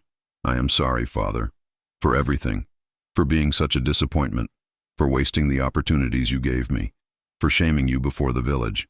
I will do better in the north. I swear it. The two men embraced, a brief and awkward gesture, that nonetheless carried genuine emotion. William watched this moment of reconciliation with mixed feelings. Part of him felt sympathy for Thomas, who was clearly a man struggling with impulses and emotions he did not know how to manage. But the larger part of him felt only relief that Isolde would soon be free of this threat, that she could finally live without fear. "There is one more thing," William said as father and son separated. "Before you leave Thornbury, Thomas, you will write a letter to Isolde Ashford. In that letter, you will apologize for your behavior, acknowledge that she had every right to reject you, and promise never to contact her again. Your father will witness the letter and ensure it is delivered. This is not optional." Thomas nodded miserably. "I will write it. Today, before I lose my courage." "Good," William said. "Then we are finished here. Master Blackwood, I trust you to ensure your son fulfills his obligations and departs as agreed. If there are any problems, any attempts to delay or evade these terms, send word to me at the inn immediately." "There will be no problems," the blacksmith assured him. "My son will leave tomorrow morning, and you have my gratitude for handling this situation with more compassion than Thomas deserved. You could have simply had him arrested, but instead you offered him a chance at redemption. That is the mark of a good man." "If only you knew," William thought, "how much power I actually have, how much more I could do if I chose to reveal my identity." But he simply nodded and left the forge with Edmund, stepping back out into the afternoon sunlight that seemed brighter now, the air cleaner, the world lighter without the weight of Thomas Blackwood's threat hanging over it. "Well handled, Your Majesty," Edmund said quietly as they walked. "You gave him the opportunity to save himself while still ensuring Miss Ashford's safety. That was diplomatically done." "Diplomacy is part of being king," William replied, "though I confess I would have preferred to simply throw him in a cell and be done with it. But this way is better. Thomas gets a chance to change. Master Blackwood keeps his son, and Isolde is protected. Everyone benefits. Except perhaps you," Edmund observed shrewdly. "You spent 30 gold crowns and considerable time and effort on this problem. What do you gain from it?" William was quiet for a moment, considering his answer. What had he gained? Not wealth or power or political advantage, not gratitude that could be leveraged or debts that could be called in. Nothing tangible by any conventional measure. But he had gained Isolde's trust, her smile, the memory of her lips against his. He had gained the satisfaction of knowing he had used his power to help rather than harm, to protect rather than exploit. He had gained insight into how his subjects actually lived, what challenges they faced, what justice looked like from the bottom rather than the top. And perhaps most importantly, he had gained the knowledge that he was capable of being more than just a king, that he could be a man who acted from compassion rather than obligation, from genuine feeling rather than political calculation. "I gained what I needed," William said simply. "Now come. I have a promise to keep and a woman to inform that her nightmare is finally over." They walked back toward the Ashford cottage, and with each step, William felt his spirits lifting. Thomas would be gone by tomorrow. Isolde would be safe, and he would have the opportunity to explore what was developing between them without the shadow of violence hanging over everything. The future was still uncertain, still complicated by his identity and their different stations. But for the first time since arriving in Thornbury, William allowed himself to believe that those complications might not be insurmountable. That love, real and true, might actually be enough to bridge the gap between a king and a commoner. It was a dangerous hope, one that would require careful navigation and difficult choices. But as he approached the cottage and saw Isolde emerge from the door, her face lighting up when she saw him safe and whole, William decided that some hopes were worth the risk. Isolde ran to William as soon as she saw him approaching, her caution about propriety forgotten in her relief. She stopped just short of throwing herself into his arms, but her hands reached for his, gripping them tightly as she searched his face for signs of injury. "You are all right," she breathed, her voice shaking slightly. "When you did not return immediately, I imagined all manner of terrible things. I thought perhaps Thomas had attacked you, or that the confrontation had gone badly. I am perfectly fine," William assured her, squeezing her hands gently. "Better than fine, actually. I have good news, Isolde. Thomas has agreed to leave Thornbury. He departs tomorrow morning for his uncle's forge in the north. He will not trouble you again." Isolde's eyes widened, disbelief and hope warring on her face. "Leave? Truly? He agreed to this?" "He did. His father gave him an ultimatum, and I made the consequences of refusing very clear. Thomas understands that his behavior will no longer be tolerated, and he has chosen to start over elsewhere, rather than face imprisonment. William paused, then added, he will also be writing you a letter of apology before he leaves. His father will ensure it is delivered. Tears spilled down Isolde's cheeks, but these were tears of relief rather than fear. I can scarcely believe it. After weeks of living in terror, of watching shadows and barring doors, it is truly over. Just like that. Just like that, William confirmed, though he knew it had been far from simple. You are safe now, Isolde. You and Meredith can live without fear, can walk through the village without looking over your shoulders, can sleep peacefully, knowing no one will try to break in during the night. Isolde's composure crumbled completely, and this time she did throw herself into William's arms, burying her face against his chest as sobs of relief shook her body. William held her close, one hand stroking her hair, the other pressed firmly against her back, letting her release all the accumulated tension and fear she had been carrying for so long. Meredith emerged from the cottage, took one look at her weeping sister, and smiled through her own tears. He is really leaving? She asked William, her voice trembling with hope. He is really leaving, William confirmed. By this time tomorrow, Thomas Blackwood will be miles away, and you will never have to see him again. Meredith covered her mouth with both hands, her eyes closing as she whispered what sounded like a prayer of thanksgiving. When she opened them again, she looked at William with an expression of such profound gratitude that he felt humbled by it. You have given us our lives back, she said simply. I do not know how we can ever repay such a gift. Your happiness is payment enough, William said quietly, still holding Isolde as her sobs gradually subsided into shaky breathing. I want nothing more than to see you both safe and at peace. Eventually, Isolde pulled back, wiping at her tear-stained face with embarrassment. I apologize for falling apart like that. It is just that I have been so frightened for so long, and to suddenly have that burden lifted, it overwhelms me. You need not apologize, William said gently, using his thumb to wipe away a tear she had missed. You have been incredibly strong throughout this ordeal, Isolde. You are allowed to feel relief now that it is over. They moved inside the cottage, where Meredith immediately began preparing tea to celebrate their newfound freedom.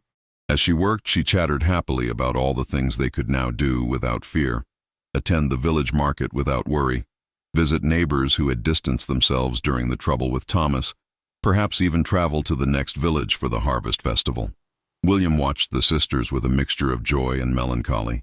They were so happy with such simple things, the ability to walk freely, to sleep without barring doors, to live without constant vigilance. It drove home again how precarious their existence had been, how little it took to threaten their small measure of peace, and it made him more determined than ever to ensure their circumstances improved permanently, not just in terms of safety, but in terms of opportunity and security, which brought him to the conversation he had been planning, the proposal he had been turning over in his mind for days. Isolde Meredith, William said as they settled around the small table with their tea. I need to speak with you about something important, about your future and the possibilities available to you. Both sisters looked at him with curiosity and wariness. You mentioned something about this earlier, Isolde said slowly. About other futures being possible. What did you mean? William took a breath, knowing that what he was about to suggest would change everything, would force him to reveal more about himself than he had intended. But the time for deception had passed. If he was going to offer them a new life, they deserved to know at least some of the truth about who he was and what he could provide. I have not been entirely honest with you about my circumstances, he began carefully. Not because I wanted to deceive you, but because my mission here required discretion. I told you I was a traveler with some resources and connections, which is true as far as it goes. But the reality is more complicated than that. Isolde's hand found his across the table, her touch both supportive and apprehensive. What are you saying, William? Who are you really? I am someone with considerable power and influence, William said, choosing his words with extreme care. Someone who has access to wealth, property, and the ability to provide opportunities that would otherwise be impossible for people in your position. I came to Thornbury seeking to understand how ordinary people live, to see the world through different eyes. But I found something I did not expect. You, Isolde. And now I find myself in the position of wanting to help not out of abstract duty, but out of genuine personal feeling. You speak like a nobleman, Meredith said, her eyes narrowing. Are you? Are you some lord traveling in disguise among the common folk? Something like that, William admitted, not quite confirming but not denying either. My exact title and position are complicated, but what matters is that I have the means to change your circumstances significantly if you are willing to accept my help. What kind of help? Isolde asked, her voice cautious. You have already done so much for us, William. What more could you possibly offer? William had been rehearsing this conversation in his mind, trying to find the right words to make his proposal without overwhelming them or making it sound like charity. I can provide you with a new home, away from Thornbury. A proper house with land, security, opportunity. I can ensure you have an income that does not depend on taking in washing or selling vegetables. I can give you education, training in whatever skills or trades interest you. In short, I can offer you a life beyond mere survival. The cottage fell completely silent. Both sisters stared at him as if he had just spoken in a foreign language, their faces reflecting shock and disbelief. Why would you do that? Isolde finally whispered. Such generosity requires more explanation than simply saying you care about us. No one, not even the kindest person alive, offers to completely transform someone's life without reason. What do you want from us in return, William? What is the price of this new life you describe? It was a fair question, and William had expected it. There is no price in the sense you mean. I am not asking for anything inappropriate, not expecting you to become my mistresses, or to bind yourselves to me in ways that compromise your honor. What I want is simply to know that you are safe, happy, and have opportunities to build the lives you deserve. That is all. But why? Meredith pressed, her practical nature coming to the fore. You have known us less than a week. You barely know anything about us beyond what we have shown you during this crisis with Thomas. How can you make such an enormous offer based on such brief acquaintance? William looked at Isolde as he answered, his gaze holding hers. Because sometimes a week is enough.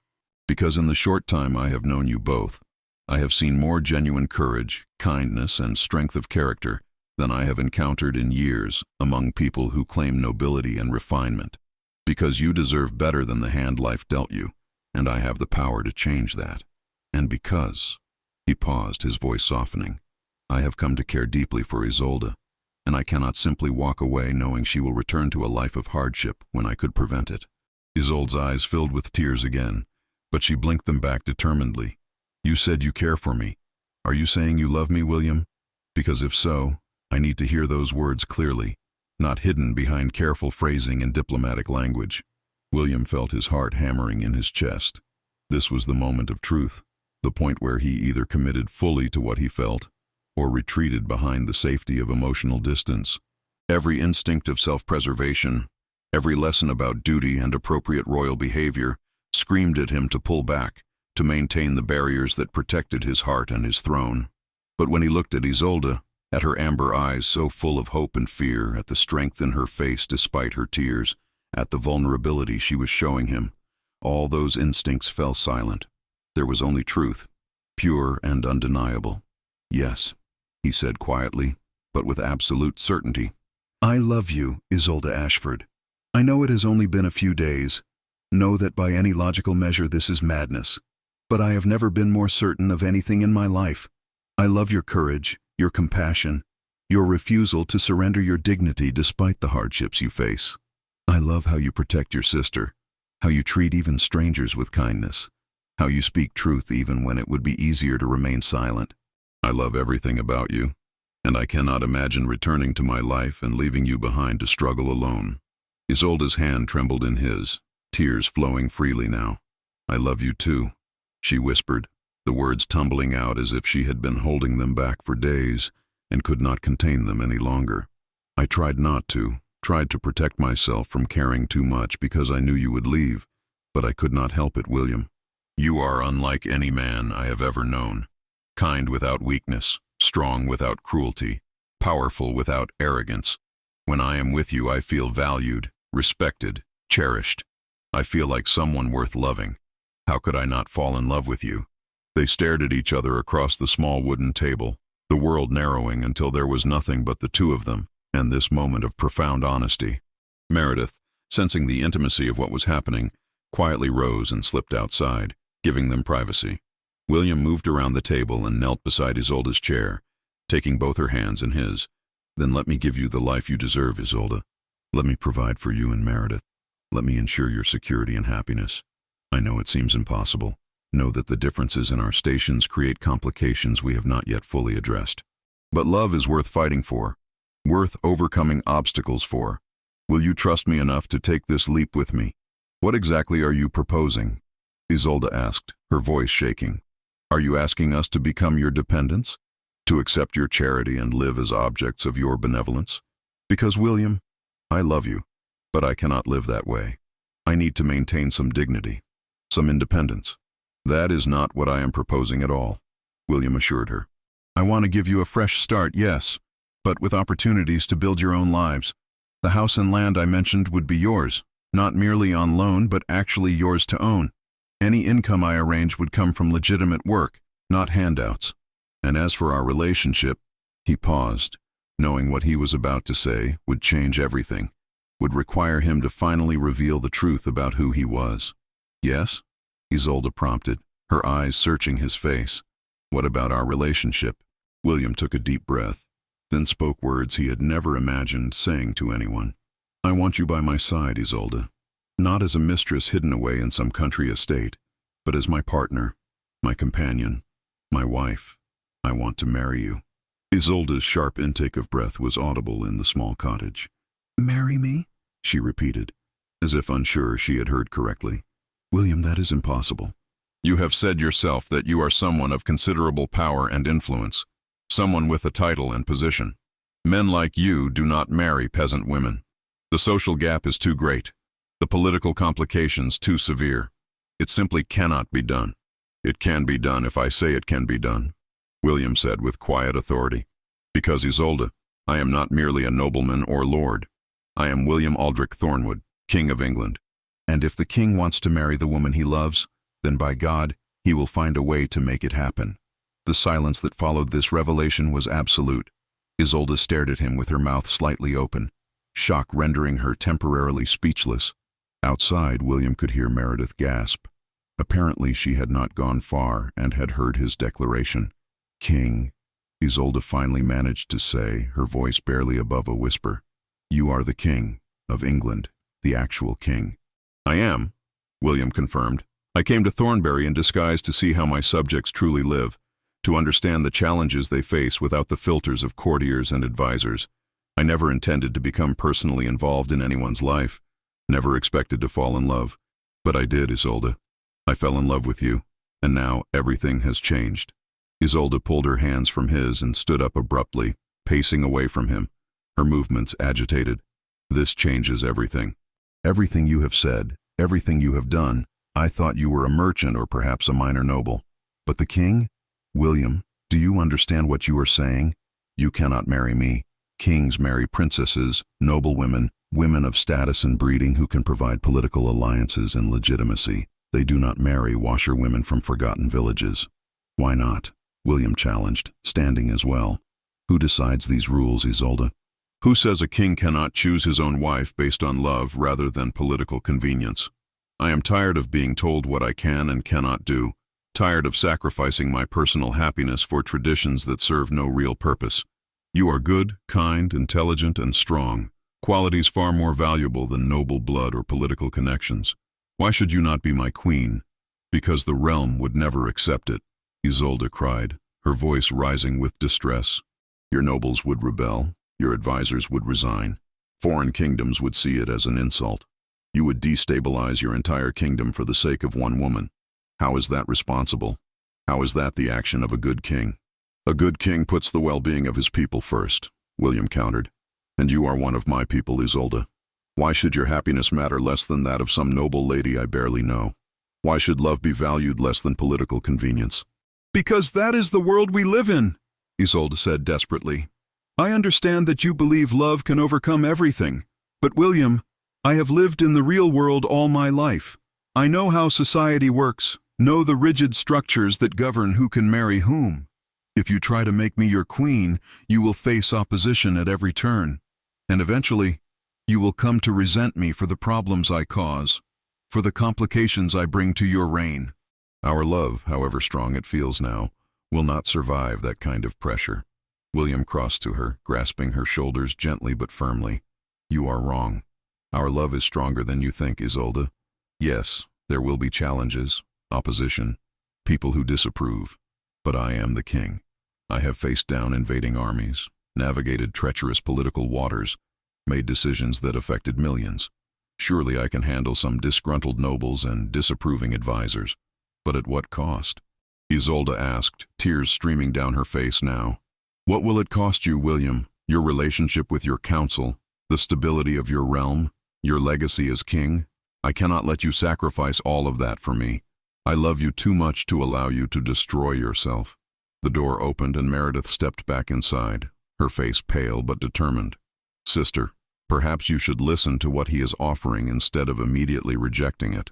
William, Your Majesty. She stumbled over the title, clearly uncertain how to address him now that his identity was revealed. Is not a fool. He must have considered these complications before making such an offer. Perhaps you should hear his full plan before deciding it is impossible. William shot Meredith a grateful look, then turned back to Isolde. She is right. I have thought about this carefully, Isolde. I am not proposing we rush immediately to the cathedral and announce our marriage to the kingdom. There will need to be preparation, careful management of the announcement, time for people to adjust to the idea. But none of that changes the fundamental truth. I want you as my wife, and I believe we can make this work if you are willing to try. Isolde looked between William and her sister, her expression torn. Even if you could somehow manage the political aspects, William, I am not suited to be queen. I have no education, no training in courtly manners or royal protocol. I do not know how to speak to nobles or foreign dignitaries. I would embarrass you at every turn, would prove everyone right who said a peasant has no place on the throne. You would learn, William said confidently. You are intelligent, observant, and quick to adapt. With proper instruction, you would master courtly life faster than you think. And Isolde, some of your supposed deficiencies are actually strengths. You have not been trained to dissemble and flatter, so you speak honestly. You have not learned to see people as political pieces to be manipulated, so you treat everyone with genuine respect. You understand what it means to struggle, to worry about survival, to live without privilege, knowledge that would make you a better queen than any sheltered noblewoman could ever be. You make it sound so simple, Isolde said, though her resistance was weakening, hope beginning to creep back into her voice. But I am terrified, William, terrified of failing you, of proving unworthy of your trust, of causing problems for your reign. How can you be so certain this will work? And I cannot be certain, William admitted.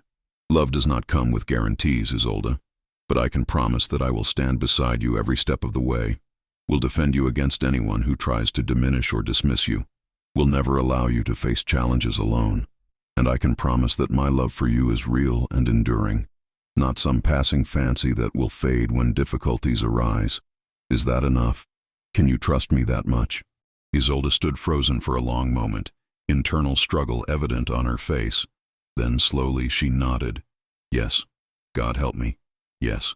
I love you enough to try, William. Even though it terrifies me, even though I can see all the ways this could go wrong, I love you too much to simply let you walk away. If you are truly willing to face down your kingdom for me, then I am willing to face my fears for you. William's face broke into a smile of pure joy, and he pulled her into his arms, holding her close as relief and happiness flooded through him. You will not regret this, I swear it. I will spend the rest of my life proving that you made the right choice. Isolde laughed shakily against his chest. I am holding you to that promise.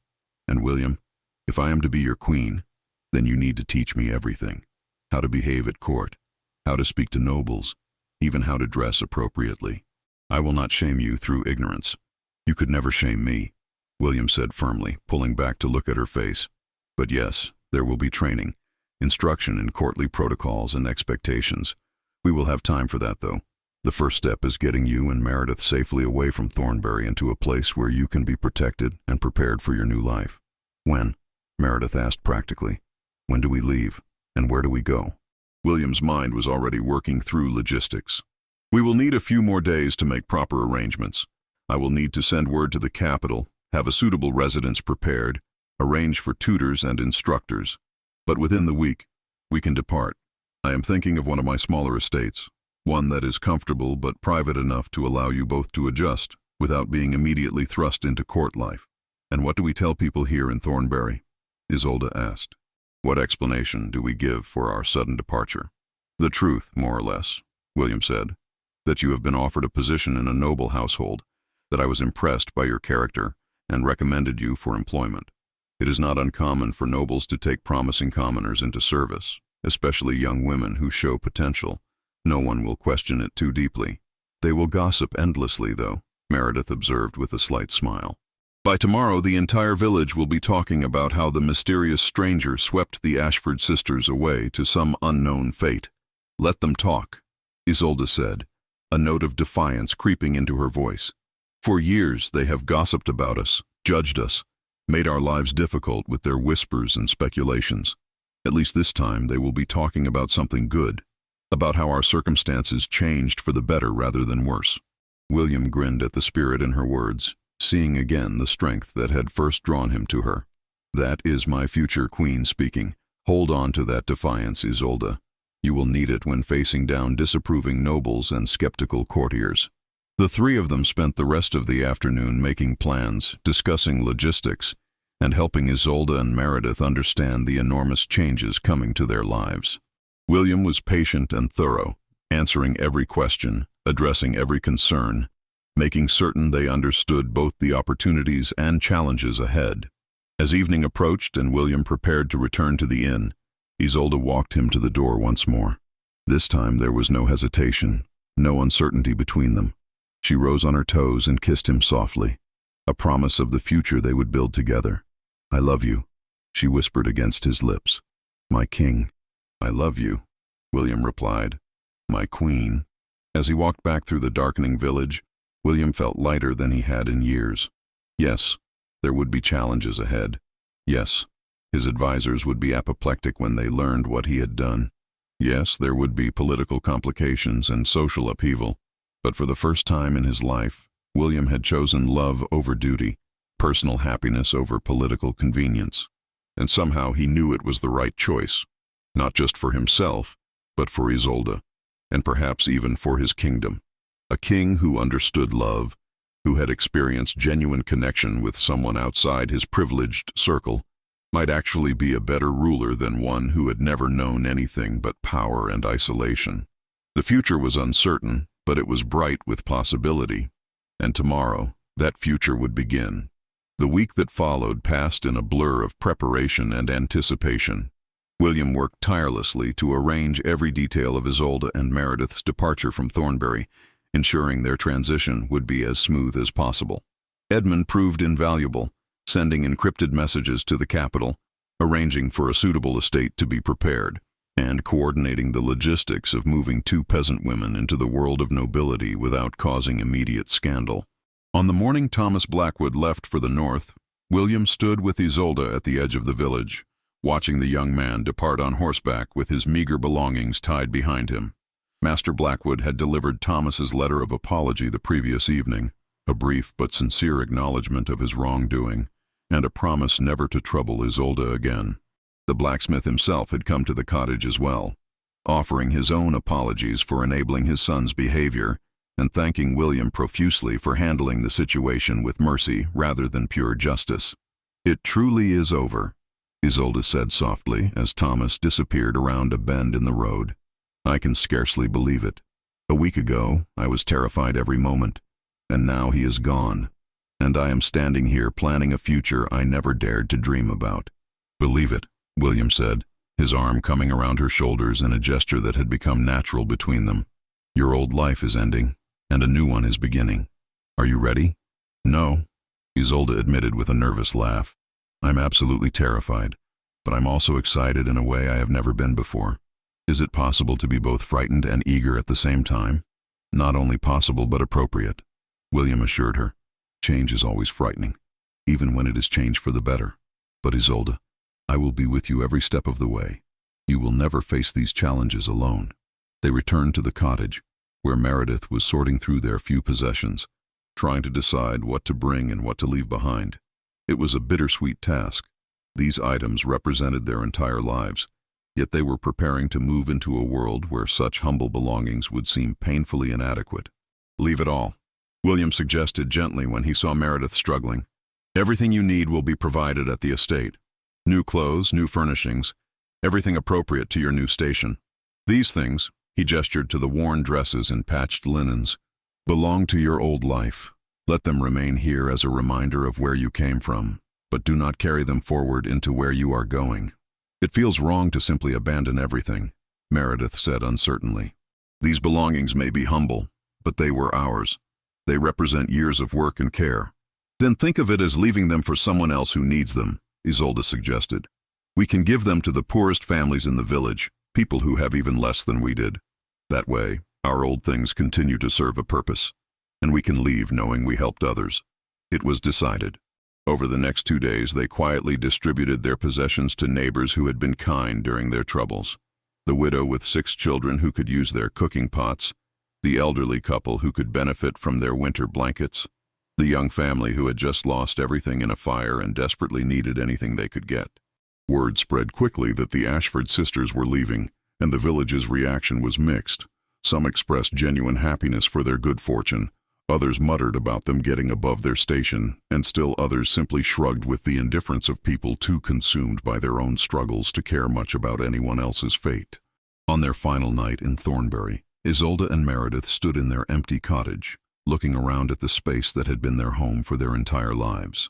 The small room seemed even smaller now, stripped of their meager possessions, just bare walls and a dirt floor, and the lingering smell of countless meals cooked over the fire. "I thought I would feel sadder," Isolde said quietly. "This was where we were born, where our parents lived and died, where we spent every day of our lives until now. But all I feel is relief that we are leaving, excitement for what comes next. Does that make me ungrateful?" "It makes you human," William said from the doorway, where he had come to escort them to the inn for their final night in the village. "This cottage kept you alive, but it was never truly a home. It was merely shelter, a place to survive. Home should be more than that. It should be a place of comfort and safety and joy. That is what I am offering you, not just a house, but a true home." They spent that last night at the inn, where William had secured separate rooms for the sisters to maintain propriety.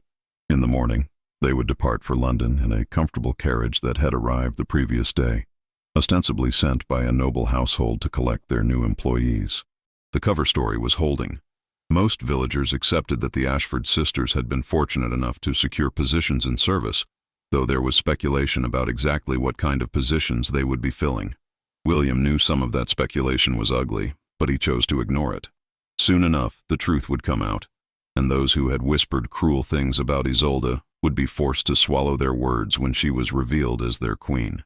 As dawn broke over Thornbury on their departure day, William stood at his window watching the village wake for the last time. Edmund joined him, his weathered face thoughtful. "Regrets, Your Majesty?" the old soldier asked quietly. "None," William replied firmly. "This has been the most consequential week of my life, Edmund. I came here seeking to understand my subjects better, and I achieved that goal beyond my wildest expectations. But I also found something I was not looking for. Love, genuine and transformative. How could I regret that? The council will not be pleased," Edmund warned. "When word reaches them that you intend to marry a commoner, there will be uproar. Some may even threaten to resign their positions." "Let them," William said with a shrug. "I am the king. I can appoint new advisors if necessary. And Edmund, I think it is time for my council to include voices from outside the nobility anyway. Perhaps having a queen who understands common struggles will remind them that they serve all the people, not just the privileged few." "A radical notion," Edmund observed with a slight smile, "but perhaps a necessary one. Your father, God rest him, was a good king, but a traditional one. Perhaps it is time for England to have a king who challenges tradition rather than simply maintaining it." "That is my hope," William agreed. "Now come, let us collect my future bride and her sister and begin the journey home." The departure from Thornbury was deliberately low-key. A few villagers gathered to watch the fine carriage depart, some waving farewell to the Ashford sisters, others simply staring with undisguised curiosity. William rode on horseback beside the carriage, maintaining his disguise as a servant or guard until they were well away from the village. Isolde spent the first hour of the journey with her face pressed to the carriage window, watching the familiar landscape of her childhood recede into the distance. Meredith sat beside her, quieter and more pensive, clearly struggling with the magnitude of the changes happening so rapidly. When they stopped for a midday meal at a roadside inn, William finally joined the sisters inside the carriage, wanting to talk with them privately as they journeyed toward their new life. "How are you both feeling?" he asked, settling onto the seat across from them. "Overwhelmed," Meredith admitted immediately. "Every mile we travel takes us farther from everything we have ever known. I keep thinking about turning back, about returning to our simple life where at least we understood the rules and expectations." "That is natural," William said gently. "But Meredith, would you truly want to go back? To the poverty, the constant worry, the endless labor just to survive?" "No," she admitted. "But at least that life was familiar. This new life you are offering, I do not understand it yet, do not know how to navigate it. What if I make terrible mistakes? What if I embarrass Isolde or cause problems for you? Then you will learn from those mistakes and do better next time," William said simply. "No one expects you to be perfect, Meredith. You will have teachers, mentors, people whose job is to help you learn what you need to know. And remember, you are not alone in this. Isolde will be learning alongside you, and I will be there to support you both." "What happens when we reach London?" Isolde asked, her practical nature asserting itself. "Do we go directly to the palace? Will we meet your council immediately?" "No," William said firmly. "We will go first to Ravenscroft Manor, one of my private estates about 20 miles outside London. It is a comfortable, well-appointed property that will give you both time to adjust before being thrust into court life. You will have tutors there for deportment, dancing, languages, history, everything you need to know to function in noble society. We will take several months for this preparation before making any public announcements." "Several months?" Isolde looked relieved. "I was afraid you would expect us to be ready immediately, that I would be presented to your nobles and council within days." "I am impatient to make you my wife," William admitted, "but I am not foolish.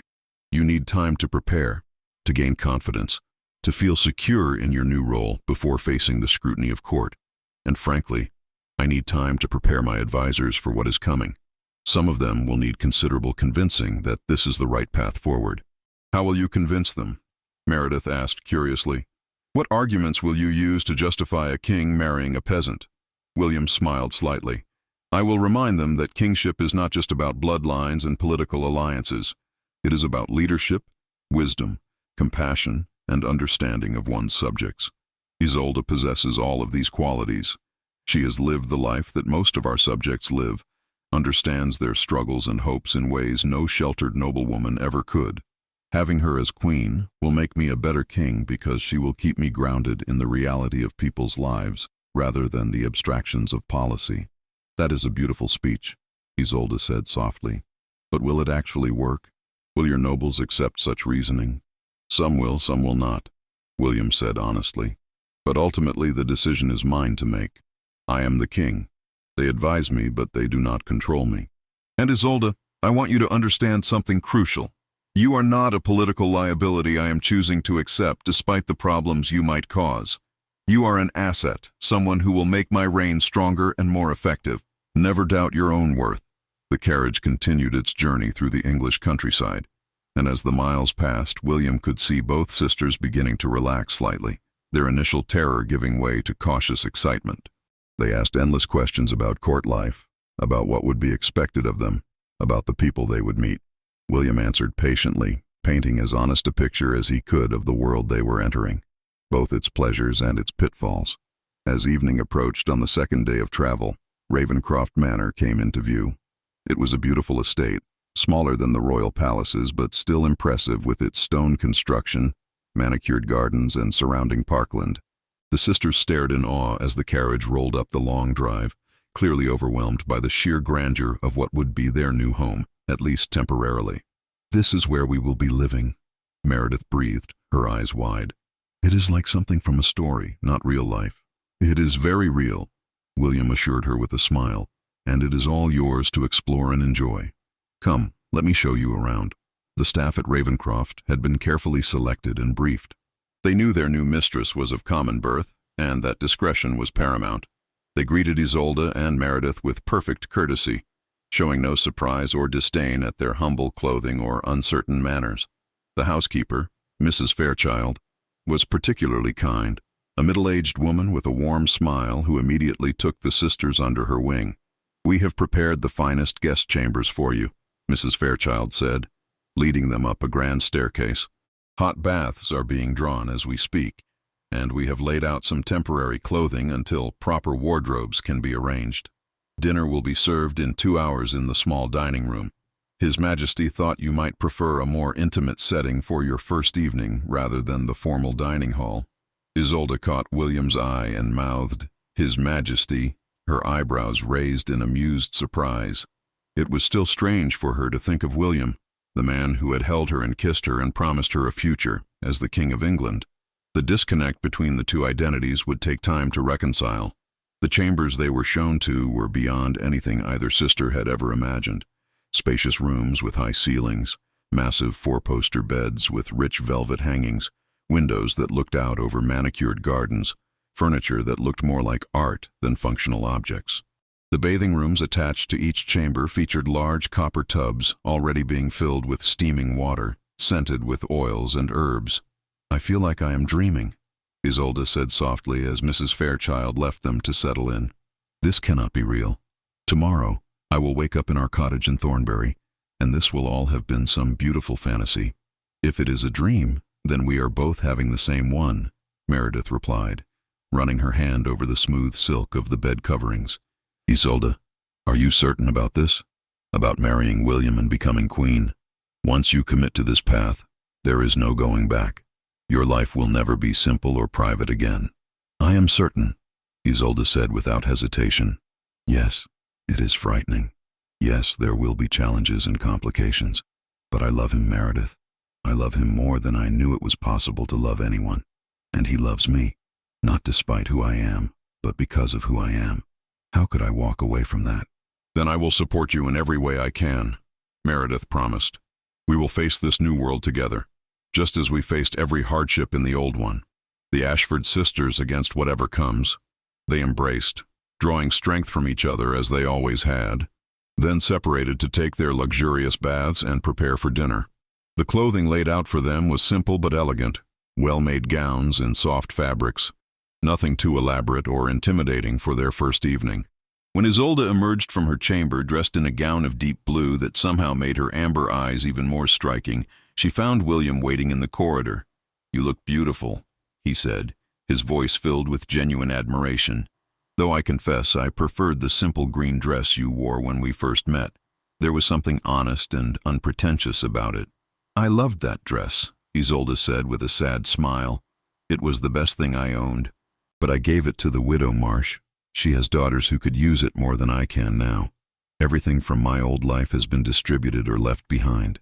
I am starting fresh, just as you suggested. Do you regret that?" William asked, studying her face. "Leaving everything behind so completely?" "No," Isolde said thoughtfully. "Those things were symbols of poverty and struggle. I do not need symbols of what I survived, William. I need symbols of what I am becoming. And besides," she took his offered arm with growing confidence, "the best thing from my old life is coming with me to the new one. You." Dinner was indeed served in a smaller, more intimate dining room, and William had arranged for it to be just the three of them, himself, Isolde, and Meredith, with no servants hovering. He wanted them to feel comfortable, to eat and talk freely without the pressure of being constantly observed and judged. The meal itself was simple by noble standards, but extraordinary to the sisters. Roasted chicken with herbs, fresh bread with butter, vegetables prepared in ways they had never experienced, and fruit that was out of season and therefore prohibitively expensive for common people. William watched with delight as they tried everything, their expressions of wonder and pleasure making him realize how much he had taken for granted his entire life. "Tomorrow, your training begins," William said over dessert, a rich pudding with cream that made Meredith close her eyes in bliss. "You will meet your tutors and begin learning everything you need to know about court life. It will be intensive, demanding work. Are you prepared for that?" "As prepared as we can be," Isolde said. "But William, I need you to promise me something. As I learn to be a lady, as I adapt to this new life, I do not want to lose who I am. I do not want to become so polished and refined that I forget where I came from or stop caring about the people still living the life I left behind. I would never want that, William assured her. In fact, that is one of the things I love most about you, your authenticity, your genuine compassion for others. I want you to adapt enough to function in court, but not so much that you lose your essential self. Can you walk that balance? I will try, Isolde promised. With your help. The weeks that followed were transformative in ways both challenging and exhilarating. Isolde and Meredith worked with a team of tutors who taught them everything from proper curtsying to complex court protocols, from basic literacy skills to conversational French, from table manners to the intricate dance steps required at royal balls. It was exhausting, often frustrating, and occasionally overwhelming. But both sisters proved remarkably capable students. Isolde, in particular, demonstrated a quick mind and natural grace that impressed even the most skeptical tutors. She absorbed information rapidly, adapted her speech patterns without losing her fundamental honesty, and developed a regal bearing that owed nothing to birth and everything to inner strength. William visited as often as his duties allowed, watching with pride as Isolde transformed from a frightened peasant woman into someone who could genuinely hold her own in any royal setting.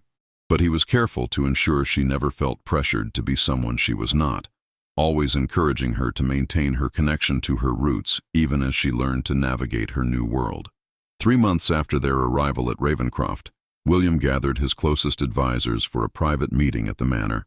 It was time, he had decided, to begin preparing them for the announcement he would make in another 3 months, that he intended to marry Isolde Ashford and make her Queen of England. The meeting did not go well initially. His Chancellor, Lord Pemberton, was apoplectic. "A peasant? Your Majesty, you cannot be serious. The political ramifications alone would be catastrophic. Every noble family in England has been angling to marry their daughters to you. To bypass them all for a common woman would be seen as an insult of the highest order." "Then they will be insulted," William said calmly. "I am not interested in political marriages, Lord Pemberton. I have met countless noble ladies over the past 5 years, and not one of them moved me the way Isolde does. She possesses qualities far more valuable than noble blood: intelligence, compassion, courage, and genuine understanding of how our subjects live." "But your Majesty," his Master of the Treasury interjected, "the precedent this sets is dangerous. If a king can marry anyone regardless of station, it undermines the entire social structure we have built. It suggests that birth and breeding mean nothing. Perhaps they should mean less than they currently do," William said quietly. "Perhaps we have placed too much value on accident of birth and not enough on character and capability. Isolde will make an excellent queen precisely because she was not born to it, because she had to develop strength and wisdom through hardship rather than having privilege handed to her." The arguments continued for hours, with William patiently but firmly defending his choice. Some advisors were more receptive than others, but even the most resistant could not deny that Isolde, when they finally met her, possessed remarkable poise and intelligence for someone of her background. It was Edmund who finally swayed the room. The old soldier stood and addressed the assembled advisors with the authority of someone who had served 3 generations of the royal family. "Gentlemen, I have watched our king since he was a boy. I have seen him grow from an uncertain youth into a strong, capable ruler, and I have never seen him as happy, as purposeful, as fully himself as he has been these past months with Miss Ashford. Is that not worth something? Should we not value a king who is happy and fulfilled, who will rule with wisdom born of genuine human connection rather than duty alone?"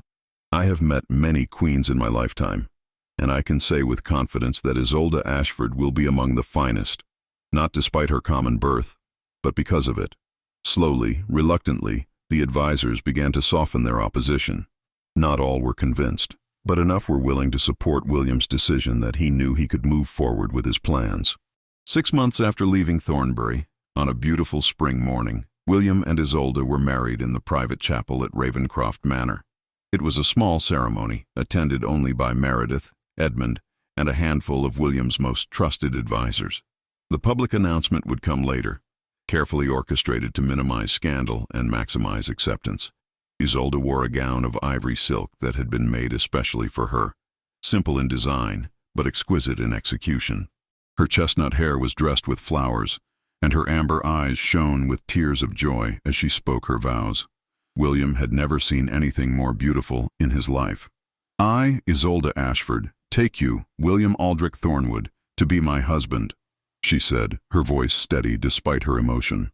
I promise to stand beside you in all things, to support you as king and love you as a man, to never forget where I came from even as I embrace where I am going. I promise to be your partner, your companion, your equal in all the ways that truly matter. And I promise to love you with everything I am, for all the days of my life. William's own vows were equally heartfelt. I, William Aldrich Thornwood, take you, Isolde Ashford, to be my wife and my queen. I promise to honor you, protect you, and value you for exactly who you are. I promise to listen to your counsel, to see the world through your eyes, to be a better king because you are beside me. And I promise to love you with all my heart, in this life and whatever comes after. When they kissed as husband and wife, sealing their union before God and witnesses, William felt something settle in his soul, a sense of rightness, of completion, that he had never experienced before. This was what he had been missing, what he had been searching for without knowing it. Not just a wife, but a true partner. Not just a queen, but someone who understood both his power and his humanity. The public announcement came 2 months later, carefully orchestrated by William's advisors to minimize shock. First, it was revealed that the king had married. Then, gradually, information was released about his bride's background, her qualities, her preparation for the role of queen. By the time Isolde was formally presented to the court and the people, much of the initial shock had worn off, replaced by curiosity and cautious acceptance. There was resistance, of course. Some nobles refused to acknowledge her, some foreign kingdoms sent disapproving messages, some commoners thought she was getting above her station. But there was also support, from people who saw in Isolde's elevation a message of hope, from nobles who genuinely liked her after meeting her, from foreign leaders who appreciated William's break from tradition. And through it all, Isolde remained fundamentally herself. She learned to navigate court politics with grace, spoke to nobles and commoners alike with the same respect, and never forgot the struggles of the people she had once been part of. She established programs to help poor women, advocated for better treatment of the lower classes, and used her position to actually improve lives rather than simply enjoying privilege. 1 year after their marriage, as William and Isolde stood on the palace balcony watching a celebration in their honor, she turned to him with a smile. "Do you remember the day we met?" she asked. "When I threw myself into your arms in that market square?" "I remember every moment of it," William replied, pulling her close. "You were terrified but trying so hard to be brave. I had no idea that the woman seeking my protection would become the person I could not live without." "I was so desperate that day," Isolde said softly. "I thought my life could not get any worse, that I was trapped in a nightmare with no escape. And then you appeared, and everything changed. You saved me, William. In every way a person can be saved." "We saved each other," William corrected gently. "You showed me what it means to truly live, to connect with someone on a level that transcends duty and obligation. You made me remember that I am a man before I am a king, that personal happiness matters, that love is worth fighting for. If anything, Isolde, you saved me far more than I saved you." They kissed as the crowd below cheered, two people from impossibly different worlds who had found each other and built something beautiful together. A king and a peasant, a man and a woman, two souls who had recognized in each other the missing piece they had both been searching for. And in that moment, as the sun set over London and painted the sky in shades of gold and amber that matched Isolde's eyes, William knew with absolute certainty that he had made the right choice, not just for himself, but for his kingdom, because a king who understood love, who had experienced genuine human connection across the barriers of class and privilege, was a better ruler than one who had never ventured beyond the walls of his castle. The years that followed proved this truth again and again. Isolde's influence made William more compassionate, more aware of his subjects' struggles, more willing to implement reforms that improved lives. Together, they ruled with a combination of strength and empathy that made England prosper in ways it never had before. And through it all, the challenges, the triumphs, the inevitable difficulties that came with breaking tradition, they had each other. A love that had begun in desperation in a forgotten village market square had grown into something powerful enough to change a kingdom. It was, they both agreed, more than enough. As the stars emerged above the palace and the celebrations continued below, William held Isolde close and whispered the same words he had spoken on that first night at Ravencroft Manor, the words that had become their private promise to each other. "You are my home, Isolde. Wherever you are, that is where I belong." "And you are mine," she replied, her voice filled with all the love and joy that had replaced the fear she once carried. "My king, my husband, my home." They stood together as darkness fell, two people who had taken the greatest risk, choosing love over security, hope over fear, possibility over resignation, and had won everything worth having. And somewhere in Thornbury, in a small cottage that now housed a young family struggling to survive, life continued in all its harsh reality. But the story of the peasant woman who became queen lived on, passed down through generations, as a reminder that sometimes, in the most unexpected moments, in the most desperate circumstances, love can appear and transform everything. It was a story of courage and compassion, of a man who saw beyond station to recognize true worth, and of a woman who never forgot where she came from even as she rose to heights she never dreamed possible. It was a story that proved that the most powerful force in the world is not wealth or position or privilege, but the simple, profound, transformative power of genuine human connection. And it was a story that ended, as all the best stories do, with two people finding in each other exactly what they needed to become, who they were meant to be, together, forever, in this life and beyond.